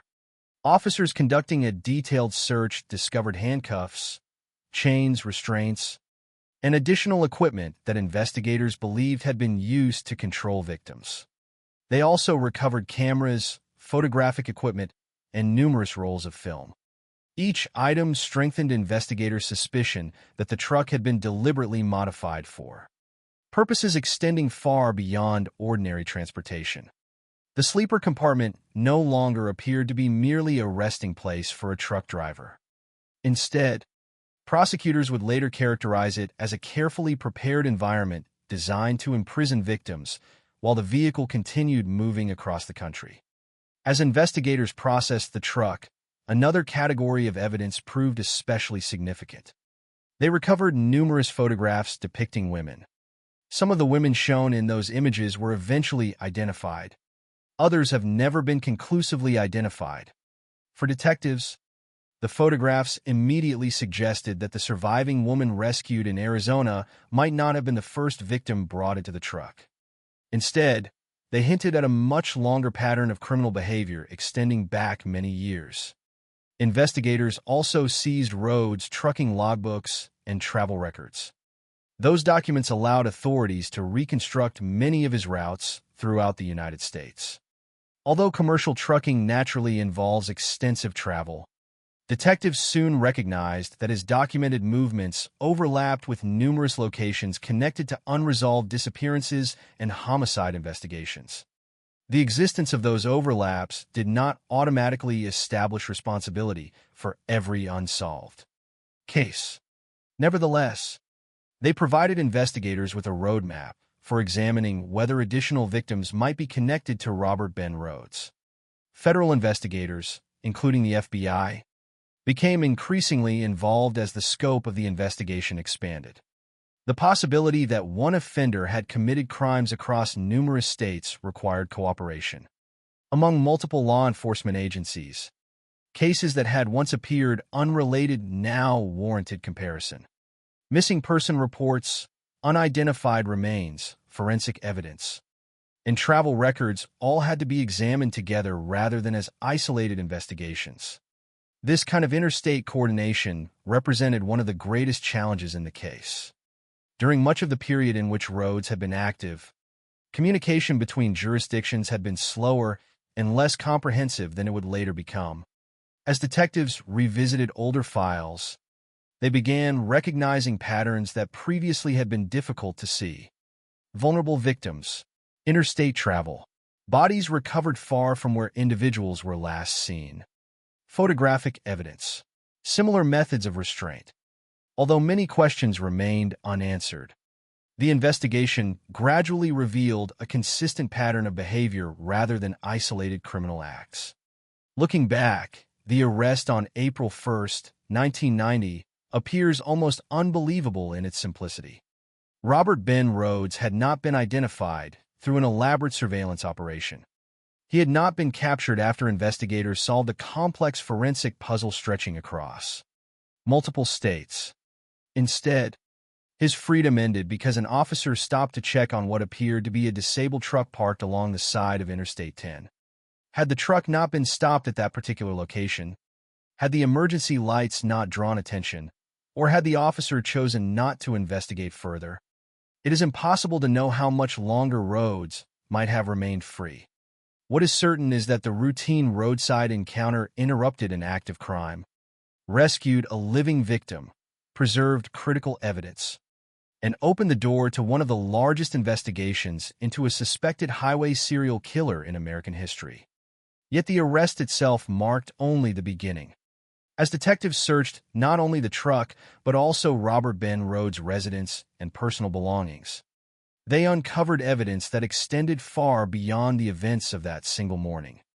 Hundreds of photographs, rolls of undeveloped film, restraint devices, travel records, and other physical evidence began painting a picture of criminal activity that investigators believed had unfolded over approximately 15 years.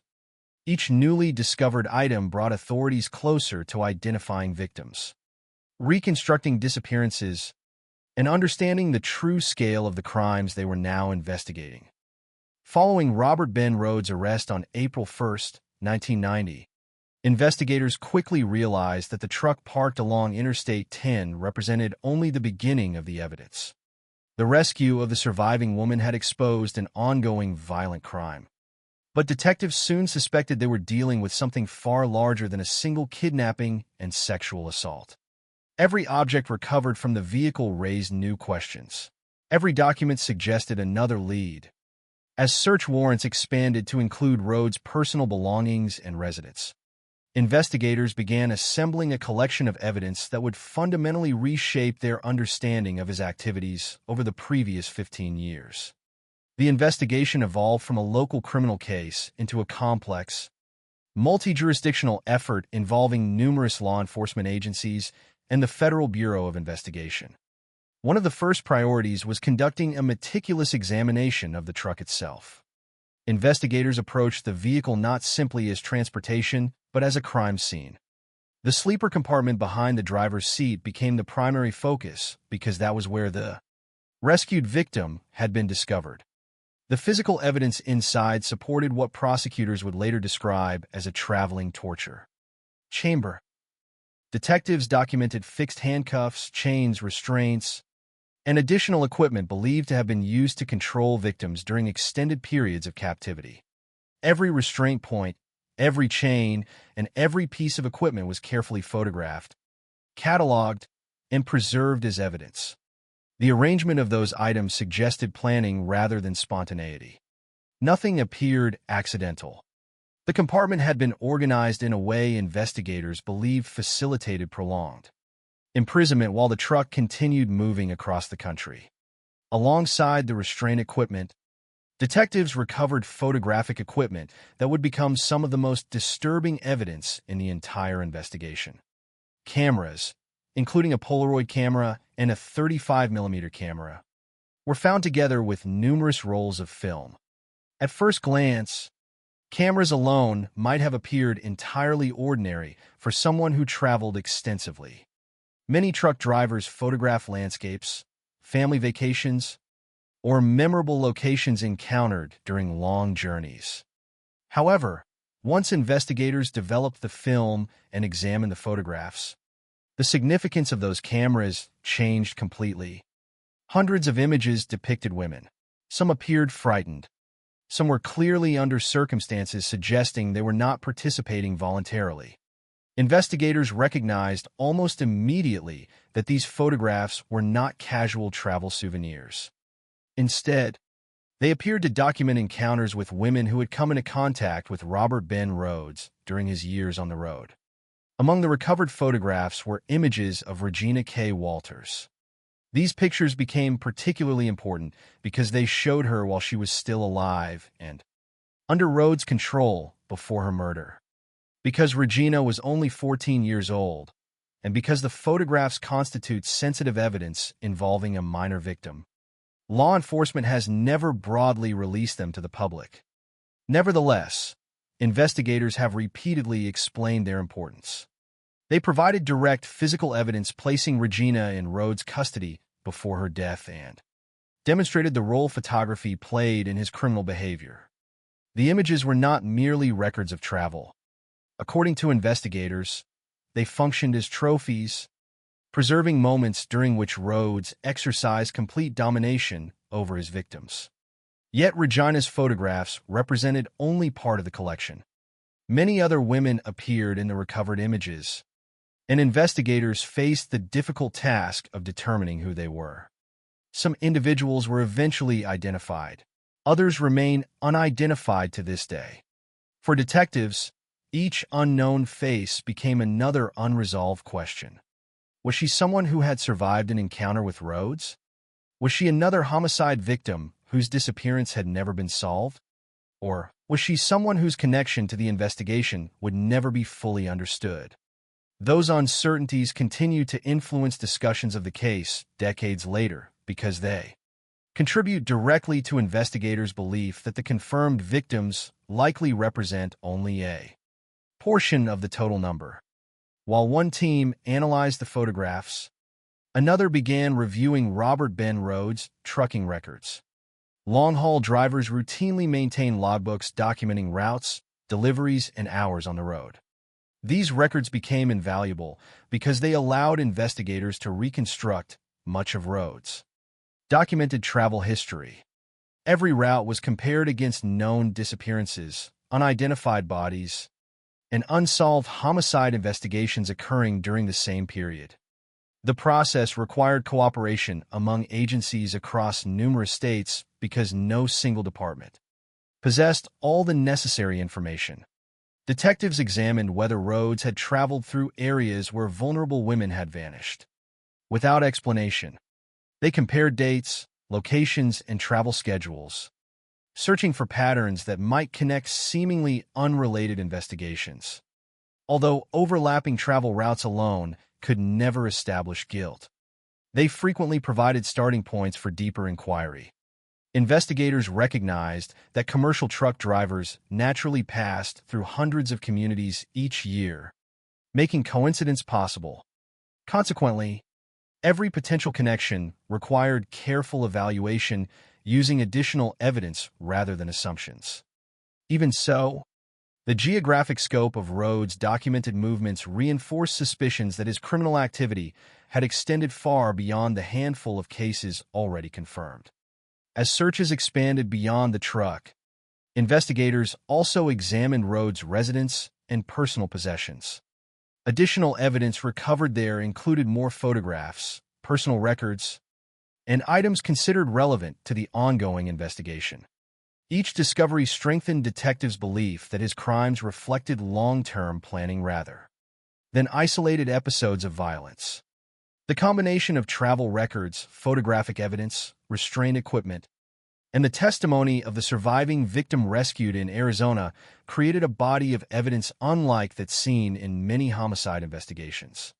Rather than relying upon a single witness or one piece of forensic evidence, prosecutors gradually assembled numerous independent elements supporting the broader investigation.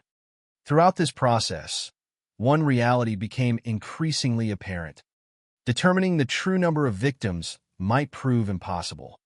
Officially, investigators were able to establish direct connections leading to convictions or guilty pleas involving Regina K. Walters, Ricky Lee Jones, Patricia Candace Walsh, and Douglas Scott Ziskowski.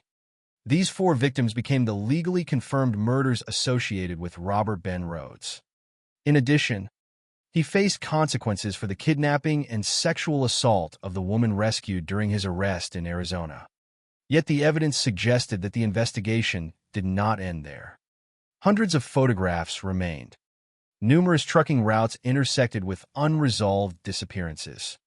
Several unidentified women continued appearing in the recovered images without clear explanations of what had happened to them. For these reasons, investigators from the FBI and other agencies have long expressed the belief that Robert Ben Rhodes may have killed more than 50 people during the period between the mid-1970s and 1990. Importantly, authorities have consistently emphasized that this estimate reflects investigative assessment rather than proven fact. The distinction remains essential because criminal investigations require evidence capable of meeting legal standards. Suspicion, even when supported by troubling patterns, cannot substitute for proof presented in court. Nevertheless, the estimate illustrates how strongly investigators believe the available evidence pointed toward a much broader pattern of violence than the confirmed cases alone revealed. Another significant challenge involved the identities of women depicted in the photographs. Public interest in those images has persisted for decades because they represent possible opportunities to identify additional victims. Investigators have worked to compare photographs with missing person reports and other records. But not every comparison has produced definitive results. Some women may have survived encounters with Rhodes without ever reporting what occurred. Others may have disappeared under circumstances that prevented investigators from establishing clear connections. In still other instances, insufficient evidence simply prevents reliable conclusions. The absence of certainty does not diminish the importance of the investigation. Instead, it reflects the inherent difficulties of reconstructing crimes committed across multiple states over many years, particularly before modern forensic databases became available. As detectives continued building the case, prosecutors prepared for the legal proceedings that would eventually hold Robert Ben Rhodes accountable for the crimes investigators could prove.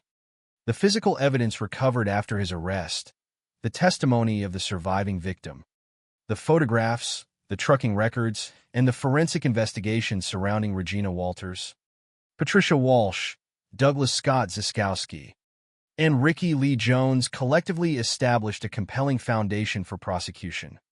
Yet bringing those cases before the courts would require years of careful preparation, additional forensic work, and continued cooperation among multiple jurisdictions. The legal process would unfold gradually, but it would ultimately ensure that Robert Ben Rhodes never again returned to the highways that investigators believed he had used for so many years as the setting for his crimes. The investigation into Robert Ben Rhodes revealed a disturbing reality that extended far beyond the crimes that initially brought him into custody. What began as a roadside discovery in Arizona had developed into a nationwide examination of missing person cases, unidentified remains, and evidence collected from a single truck.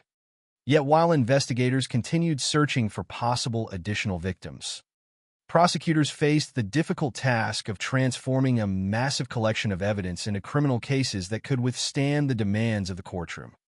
The legal process would focus on what could be proven beyond a reasonable doubt.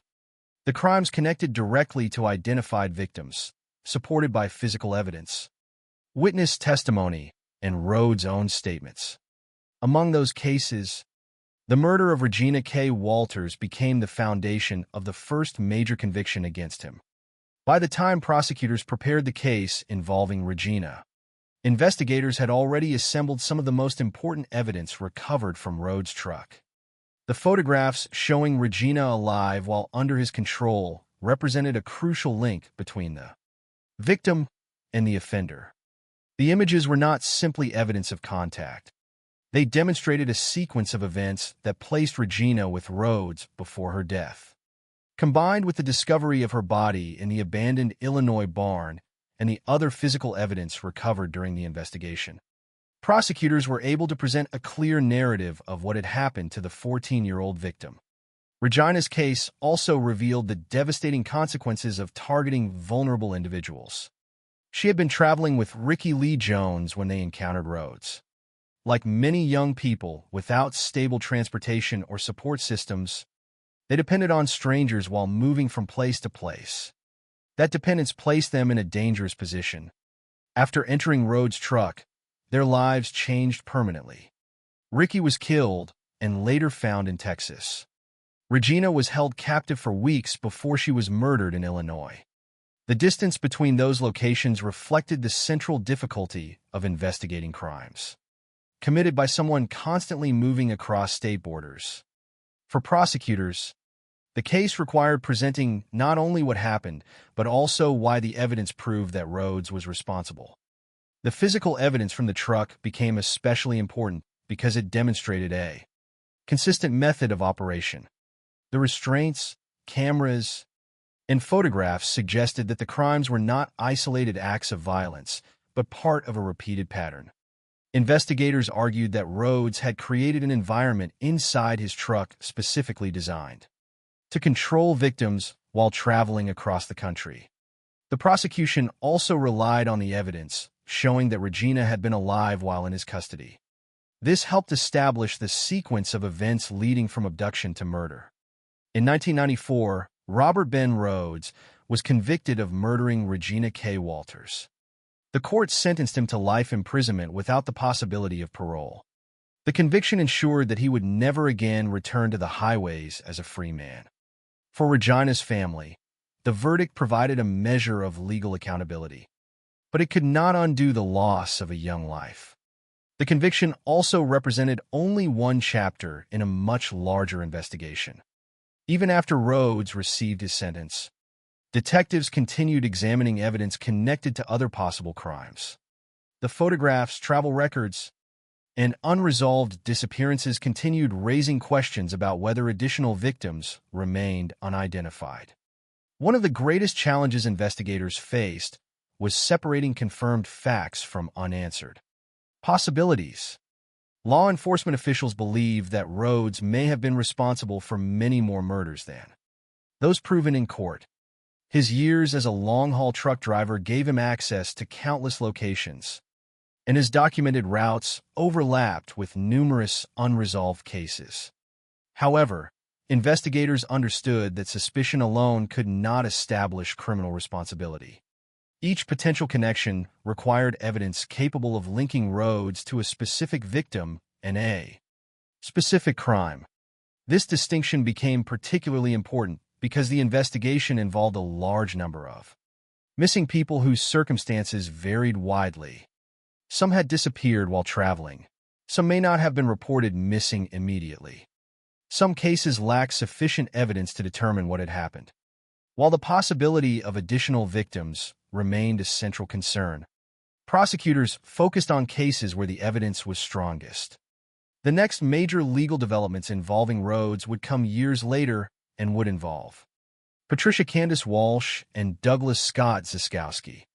Their case presented a different challenge because their deaths occurred in different circumstances, and their identities required additional forensic confirmation. When Patricia's remains were identified in 2003 through forensic investigation, authorities gained the ability to revisit the case with new clarity. The identification connected a person who had been missing for years with the broader investigation into Robert Ben Rhodes. The process demonstrated the importance of forensic science in solving crimes that had remained unresolved for decades. Advances in identification methods allowed investigators to provide answers that were impossible at the time of Patricia's disappearance. In 2012, Robert Ben Rhodes entered guilty pleas for the murders of Patricia Walsh and Douglas Ziskowski. Facing the possibility of a death sentence in Texas, he accepted additional life sentences instead. These admissions legally confirmed his responsibility for 2 more murders and provided further recognition of the suffering experienced by the victims and their families. Unlike many unsolved cases where families never receive official answers, Patricia and Douglas relatives eventually learned what had happened. However, that resolution came after years of uncertainty and grief. The decades between the crimes and the final legal outcome demonstrated the long-lasting impact of violent crime on families and communities. Each confirmed victim represented not just a case file, but a person whose absence affected parents, relatives, friends, and everyone who had known them. Throughout the legal proceedings, the role of the surviving woman rescued from Rhodes' truck remained significant. Her discovery on April 1, 1990, prevented another potential murder and provided investigators with immediate evidence of his methods. Without that roadside intervention, the crimes associated with Rhodes might have continued. Her survival also offered investigators something rarely available in serial murder cases: a living witness who could describe what occurred inside the truck. Her testimony and the physical evidence recovered from the vehicle helped establish the seriousness of the offenses committed before the investigation expanded. The prosecution of Robert Ben Rhodes ultimately depended upon combining many different forms of evidence. No single photograph, document, or testimony alone explained the entire scope of his crimes. Instead, investigators built the case piece by piece. The truck itself provided physical evidence. The photographs revealed connections between Rhodes and victims. Travel records demonstrated his ability to move across states. Forensic identification restored names to victims who had remained unknown. Court proceedings transformed those discoveries into legal judgments. Yet even after the convictions and guilty pleas, the questions surrounding the total number of victims remained unresolved. The confirmed victims connected directly to Rhodes included Regina K. Walters, Ricky Lee Jones, Patricia Candace Walsh, and Douglas Scott Ziskowski. Beyond them, investigators continued to believe that other victims might exist. The estimate that the number could exceed 50 reflected the scale of suspicion created by the evidence, not a final confirmed count. The uncertainty surrounding those possible victims remains one of the most haunting aspects of the case. The investigation into Robert Ben Rhodes demonstrates the complex reality of confronting a serial offender whose crimes crossed geographic boundaries. It required cooperation among states, advances in forensic technology, careful examination of old records, and years of persistence. It also revealed how easily vulnerable individuals could disappear when circumstances prevented immediate attention.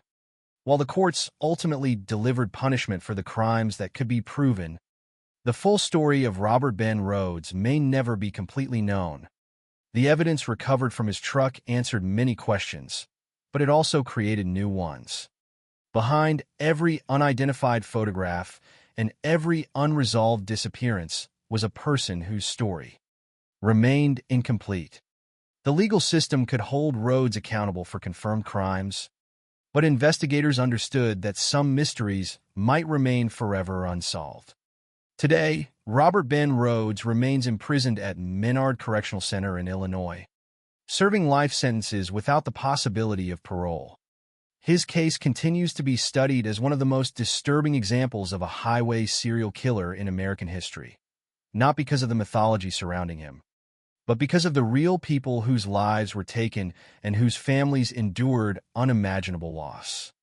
The investigation serves as a reminder that behind every criminal case are victims whose identities, memories, and humanity must remain at the center of the story.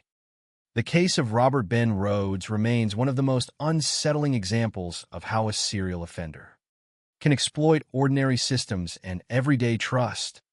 The evidence revealed after his arrest painted a picture of a man who was able to hide behind the appearance of a normal occupation while committing crimes across a vast geographic area. Yet beyond the details of investigations, convictions, and evidence, the lasting impact of the case comes from understanding the lives of the victims, the failures that allowed the crimes to continue, and the unanswered questions that remain decades later. Robert Ben Rhodes was not discovered because investigators had successfully mapped every disappearance connected to him. He was discovered because a single victim survived, a single police officer stopped to investigate, and a single moment on a highway interrupted what investigators believed had been years of violence. Before that moment, Rhodes had spent much of his adult life moving between states as a long-haul truck driver. To the outside world, he appeared to be another worker in an industry built around constant travel. His job required long periods away from home, unfamiliar locations, and thousands of miles behind the wheel. Those same circumstances provided him with opportunities to avoid detection. The nature of long-distance trucking meant that people rarely questioned why he was in one state one week and another state the next. His movements had a legitimate explanation, and that legitimacy created a powerful disguise. The investigation later revealed that Rhodes used this mobility to his advantage. He did not operate within the boundaries of a single community where patterns might quickly become visible. Instead, his crimes were scattered across different states, separating victims from the investigators who might have recognized connections between cases. During the years he was believed to be active, communication between law enforcement agencies was far more limited than it is today. Missing person reports, unidentified remains, and unsolved violent crimes were often handled primarily at the local or state level. Without immediate nationwide information sharing, patterns could remain hidden. A woman missing in one state and a body discovered in another might not immediately be recognized as connected. This fragmentation created an environment where a person who constantly crossed state lines could remain difficult to track. The victims most vulnerable to this type of offender were often those whose circumstances made them less likely to receive immediate attention. Hitchhikers, runaway teenagers, travelers without permanent addresses, and people living outside traditional support systems could disappear without investigators immediately understanding where to begin searching.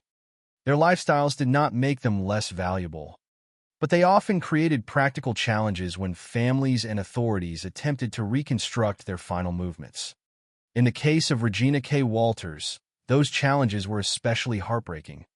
She was 14 years old when she encountered Rhodes. Her disappearance represented not only a criminal investigation, but also the loss of a young person whose future had been taken away. The photographs recovered from Rhodes' truck provided investigators with a disturbing record of her final days.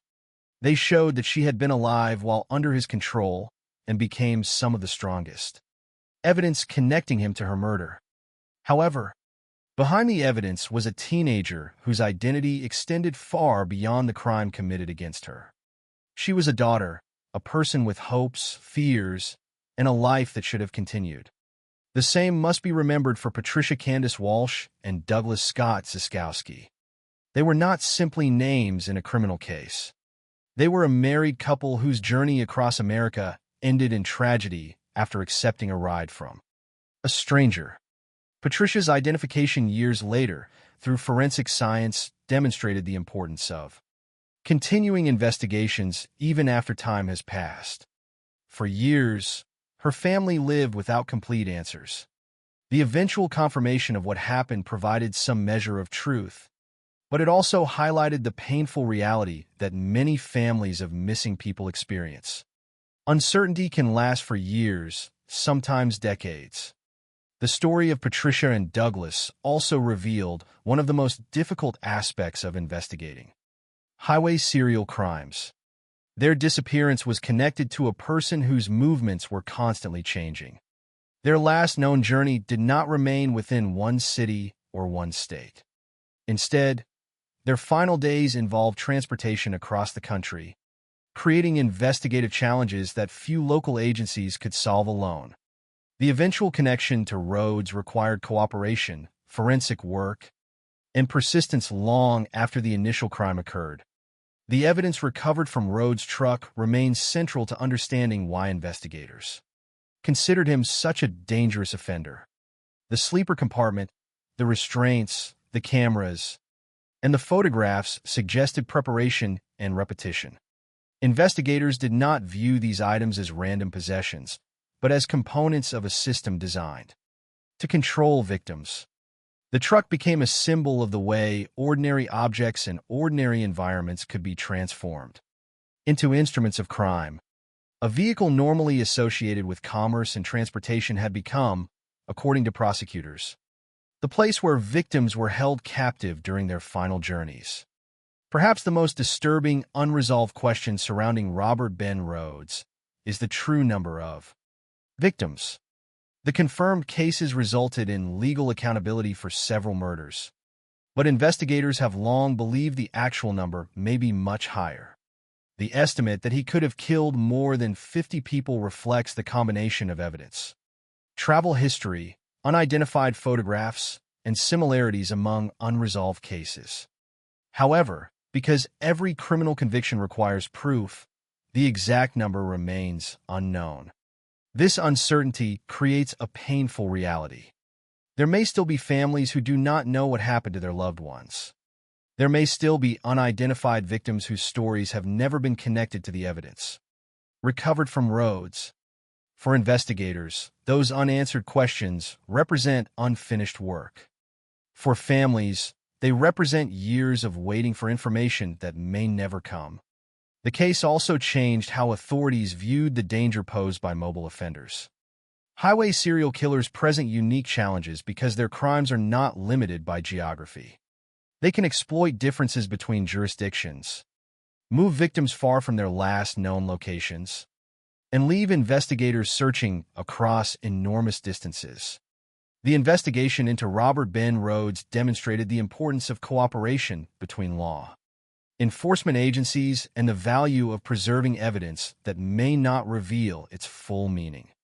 Immediately, advances in forensic science, especially improved identification methods, played a significant role in connecting older evidence to specific victims. The identification of Patricia Walsh's remains more than a decade after her disappearance showed that unresolved cases can still move forward when new technology becomes available. Evidence collected years earlier may eventually provide answers that investigators at the time could not achieve. Robert Ben Rhodes currently remains imprisoned at Menard Correctional Center in Illinois, serving life sentences without the possibility of parole.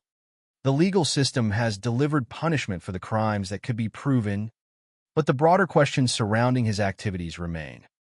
His case continues to represent both a successful investigation and a reminder of how many challenges remain when confronting crimes committed across wide geographic areas. Ultimately, the story of Robert Ben Rhodes is not defined by the offender alone, The most important part of the case is the recognition of the people whose lives were affected by his actions.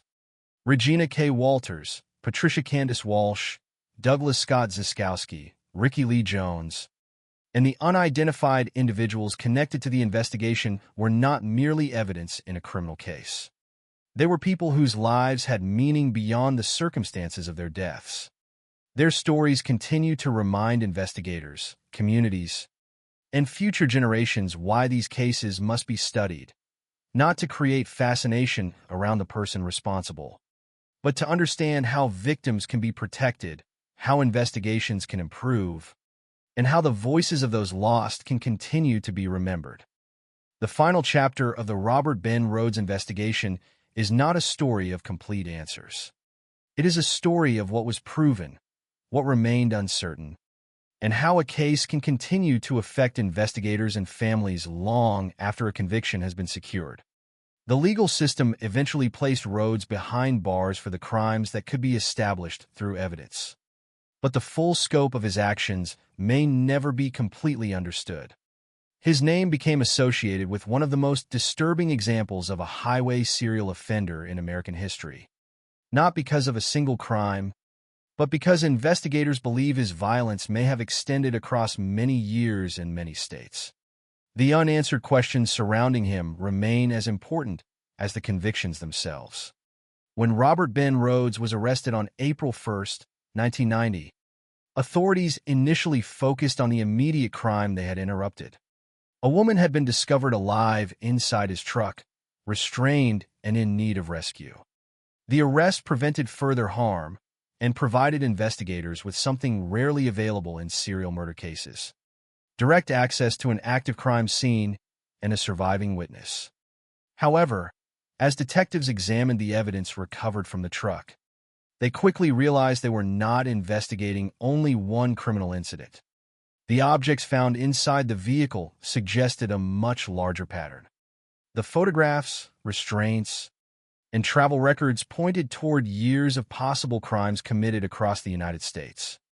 The investigation that followed became an effort to understand not only who Robert Ben Rhodes had harmed, but also how many people might have been connected to his actions. The confirmed victims associated with Rhodes represent only the cases where investigators were able to establish a direct connection supported by evidence. Regina K. Walters became the center of the first major prosecution. The photographs recovered from Rhodes' truck, combined with other evidence, demonstrated that she had been under his control before her death.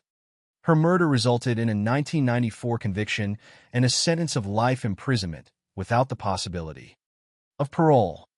Years later, advances in forensic identification allowed investigators to identify Patricia Candace Walsh, whose remains had remained unidentified since her death. In 2012, Rhodes pleaded guilty to the murders of Patricia Walsh and Douglas Scott Ziskowski, receiving additional life sentences. Ricky Lee Jones was also confirmed as one of the victims connected to the investigation. These cases provided legal accountability and gave families long-awaited recognition of what had happened to their loved ones. Yet the confirmed victims represented only what investigators could prove. The recovered photographs remained one of the most troubling aspects of the case. Hundreds of images were found among Rhodes' belongings, including photographs of women whose identities were never established. Investigators examined these images carefully, attempting to determine whether the individuals shown were survivors, additional victims, or people whose connection to Rhodes could never be proven. Each unidentified photograph represented uncertainty. Behind every unknown face was a person with a life, a family, and a story that might never be fully recovered. The possibility of additional victims has remained one of the defining questions surrounding Robert Ben Rhodes.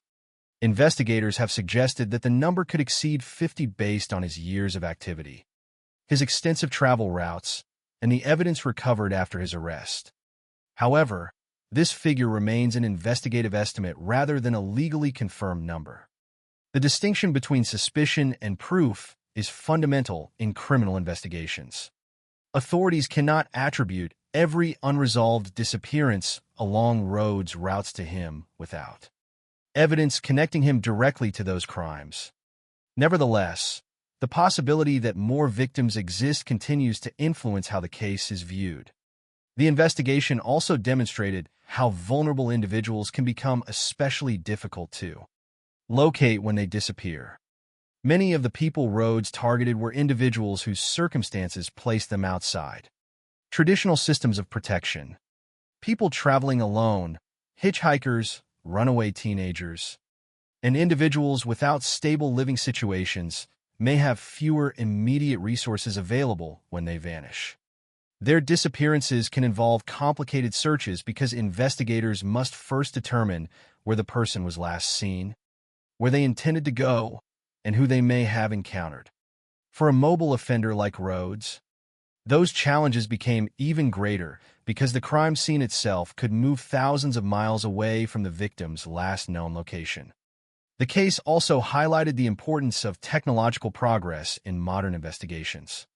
During much of the period when Rhodes was believed to be active, law enforcement agencies did not have the same level of digital communication, centralized databases, or forensic tools available today. The ability to identify Patricia Walsh's remains years after her death demonstrated how scientific advances can provide answers long after a crime has occurred. Evidence that once seemed limited can gain new significance as technology improves. This remains an important lesson for unsolved cases across the country.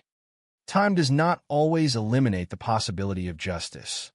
The story of Robert Ben Rhodes is also a reminder that investigations are built through cooperation and persistence.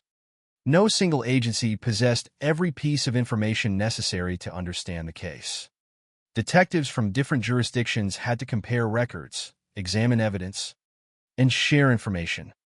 A disappearance in one state could only be understood when connected with evidence discovered somewhere else. The investigation required looking beyond traditional geographic boundaries because the offender himself ignored those boundaries. The highways that connected communities also allowed crimes to become scattered across them. For law enforcement, the case became an example of why cooperation between agencies is essential when dealing with offenders who operate across multiple locations. Despite the severity of the crimes associated with Robert Ben Rhodes, the focus of this case must ultimately return to the victims.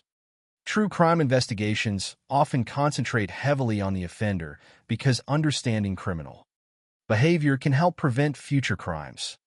However, the victims remain the center of the story. Regina Walters was a 14-year-old girl whose life ended before she had the opportunity to grow into adulthood. Patricia Walsh and Douglas Ziskowski were a married couple whose journey together ended in tragedy. Ricky Lee Jones was a young man whose life was also taken away. The unidentified individuals connected to the investigation represent stories that may never be fully told. Remembering them requires looking beyond the actions of the person responsible and recognizing the lives that existed before the crimes occurred. Robert Ben Rhodes remains incarcerated at Menard Correctional Center in Illinois, serving sentences that ensure he will never be released. His imprisonment ended the immediate threat he posed, but it did not resolve every question surrounding his past. Some mysteries remain because evidence has limits. Some families may never receive the answers they deserve. Some identities connected to the recovered photographs may never be confirmed. These uncertainties are among the most painful aspects of the case. The conclusion of the legal proceedings did not represent a perfect ending. It represented accountability for the crimes that could be proven. The broader story remains incomplete because the full extent of Robert Ben Rhodes' actions may never be known. In the history of American criminal investigations, his case stands as an example of the challenges created by mobile offenders and the importance of connecting information across jurisdictions. It demonstrates how ordinary systems can be exploited, how vulnerable people can be targeted, and how determined investigation can eventually uncover the truth. But above all, it serves as a reminder that every investigation begins and ends with human lives. Behind every photograph, every missing person report, and every courtroom proceeding were real people whose futures were stolen. Their stories remain the most important part of understanding Robert Ben Rhodes. The purpose of examining this case is not to create fascination around the offender, but to remember those who suffered, to recognize the work of those who search for answers, and to understand how justice can continue moving forward even when the complete truth remains beyond reach.